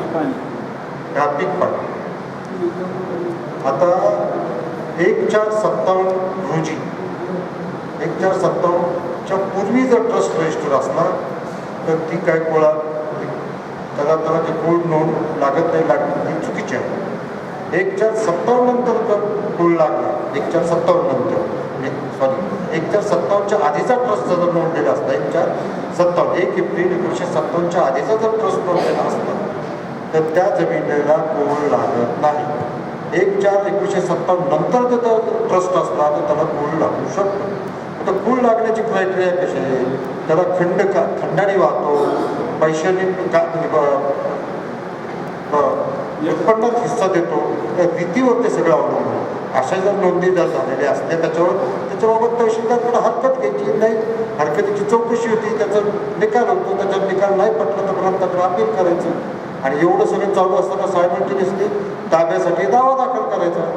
हे करत नाही कुणी. सगळेजणांना एक किती सार्थ आहे, कोर्टात फार वेळ लागतो.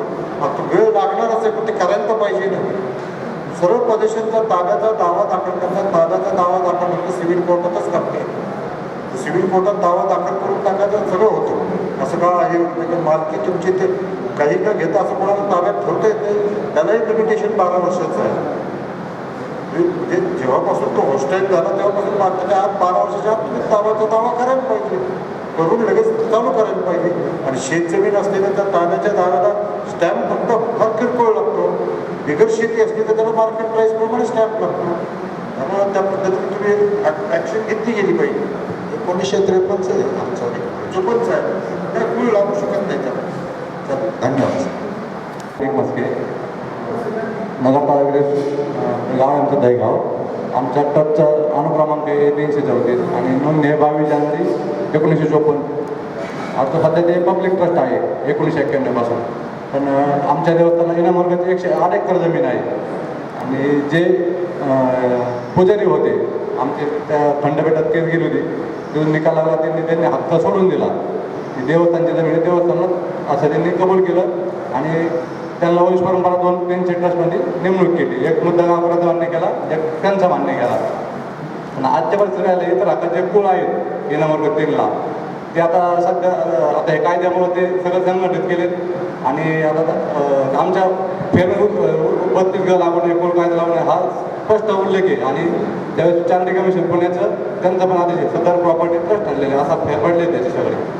पण आता काय होतंय माझी मागणी आहे जे पूल आहेत 100 एकरचा निलाव व्हावा आणि त्याचे काही निलावाची जे रक्कम आहे ते देवस्थान जमा करावी. पण पुराचा त्याला विरोध आहे. आम्हाला जे जुना खंड आहे त्याप्रमाणे पैसे देऊ. त्यांचा खंड आहे एकरी 125 रुपये म्हणजे एकराला 125 रुपये. आमचा देवस्थानचा वर्षाचा सप्ताह असतो रामनवमीचा तिथं खर्च कमीत कमी 10 लाख रुपये होतो. त्यांचे 1400 रुपये वाढवतात 160 एकर जमिनीचे. आमची एक मागणी होती निलाव करा आणि त्यातून जो काय पैसा येईल तो प्रत्येक अकाउंटला जमा करा. पण त्यांचं ॲग्री नाही ते. मला काय झालं एक प्रश्न ऐकू आला नाही पण तो अंदाज बांधला तो असा आहे की तुम्हाला ते खंडाने द्यायची आहे त्याचा लिलाव करायचा. तो निलाव करायचा. ट्रस्टी हे ट्रस्टच्या प्रॉपर्टीचे जवळपास मालकच असतात पण मालकासारखं ते काही वापरू शकत नाही. तुम्ही लिलाव जाहीर करायचा आणि लिलावावरती तुम्ही चार्टर्ड कमिशनला मागणी केली पण ते परवानगी देत नाही. तुम्हाला ट्रस्टीला लिलाव करण्यासाठी परवानगी लागते सांगितलं कुणी? आणि आता काय झालं पहिलं 14 वर्ष ट्रस्ट अपडेट तसं नाही आहे. बिगर शेती मिळकत जर असली तर 3 वर्षापर्यंत चार्टर्ड कमिशनरची परवानगी लागत नाही. शेत मिळकत असली तर 10 वर्षापर्यंत तुम्ही लिलाव पद्धतीने बिगर परवानगीचं तुम्ही करू शकता. कायद्यामध्ये तुम्ही पाहायला पाहिजे प्रॉपर तुमच्या वकिला तशी बोललं नाही. शेत जमीन आहे तर 10 वर्षापर्यंत तुम्हाला चार्टर्ड कमिशनची परवानगीची गरजच नाही. 9 वर्ष ते काय महिने कमी होते 10 वर्षाला 1 महिना कमी असाचा लिलाव बोलायचा करून टाकायचं. संपल्या क्षेत्राला परवानगीची गरजच लागत नाही. कायदाच नसतो. धन्यवाद. हे अनेक राहतील महाराजांना बोलायचं. जय श्रीराम. जय श्रीराम. नाक घासा अनेक विकाराचं आपलं शरीर आहे. आजचा हेतू आपला काय आहे? कायद्याला विरोध करायचा, कायदा होऊ नये या अट्टाहासाकरता आपण वेळातला वेळ काढलाय, प्रवास केलाय. तुमच्या काही ज्या किरकोळ कारकोळ उपशंका शंका असतील. आता काही मंदिरं धनवानाने बळकवली. काही मंदिरामध्ये एखाद्या व्यक्तीची पूजा करता करता 3 पिढ्या गेल्या आणि आज त्याला काही धनवन मंडळी बाहेर काढू पाहते. या बारीक समस्या भरपूर आहेत. आज मेन बोर्ड काय आहे? अहिल्यानगर पुणे कायद्याला विरोध करणे. सगळ्यांनी आज खोलगाट बांधायची आपल्या मनाशी. हा कायदा होता कामा नये. ज्या ज्या वेळेस संघटना आपल्याला आवाज देईल त्या वेळेस हातातलं काम टाकायचं आणि आपल्या संरक्षणाकरता त्या मोर्चामध्ये हजर व्हायचं. यानंतर सन्माननीय खरपुडे साहेब आपल्या अहिल्यानगरचा अधिष्ठान असणारे गणपती ट्रस्टचे अधिकारी सर्वांना शुभाशीर्वाद देतील. त्यानंतर सर्वांनी मम करा आणि सर्वांना विनंती आहे ज्या काही शंका उपशंका असतील साहेब आपले आपण साहेबाचे कधी या भेट घ्या आणि ज्या काही आपल्या आयामामध्ये ज्या काही त्रुटी असतील त्या इथल्या अधिकाऱ्याला मांडा. ते अधिकारी पुण्याला पोच करतील, पुण्याचे उत्तर पाठवतील, अहिल्यानगरवाले तुम्हाला घरपोच करतील. फक्त मागं हटायचं नाही. कायदा होता कामा नये.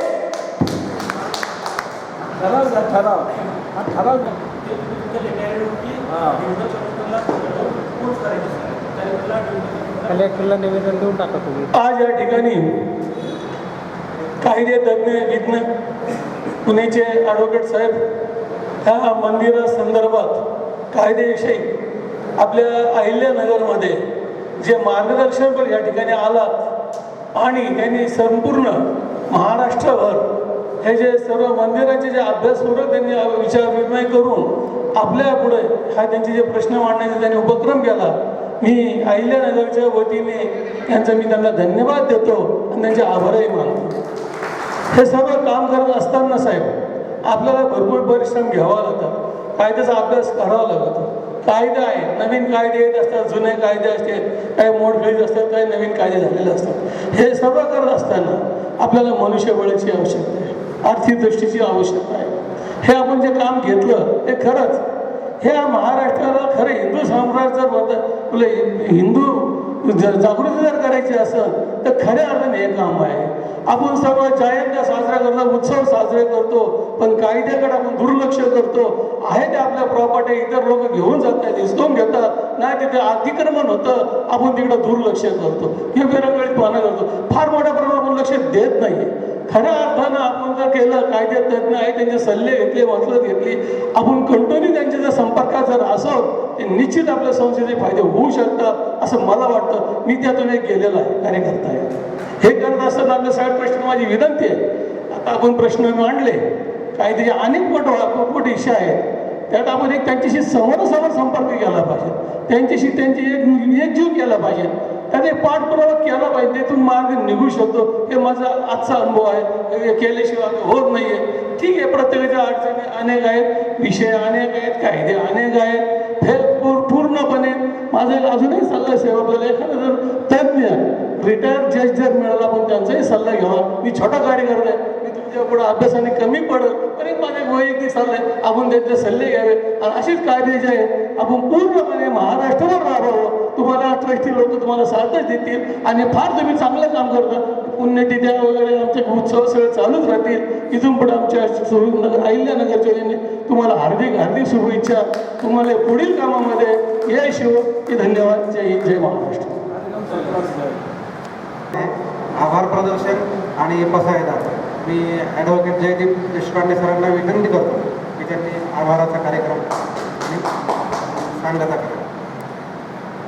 माननीय Kshirsagar Maharaj, advocate sir Mahadev sir, Vilas Maharaj sir, पुढे साहेब, सन्माननीय विश्वस्त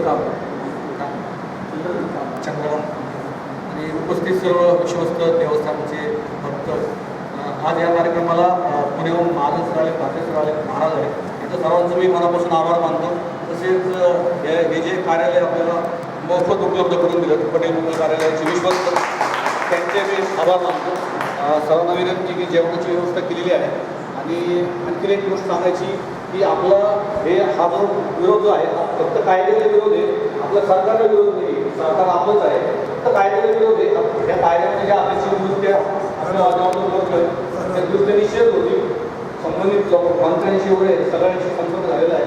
तरी सर्वांनी जेवण करून जावं. आता सामूहिक पसायदार होईल आणि त्यानंतर आपण जेवण करू.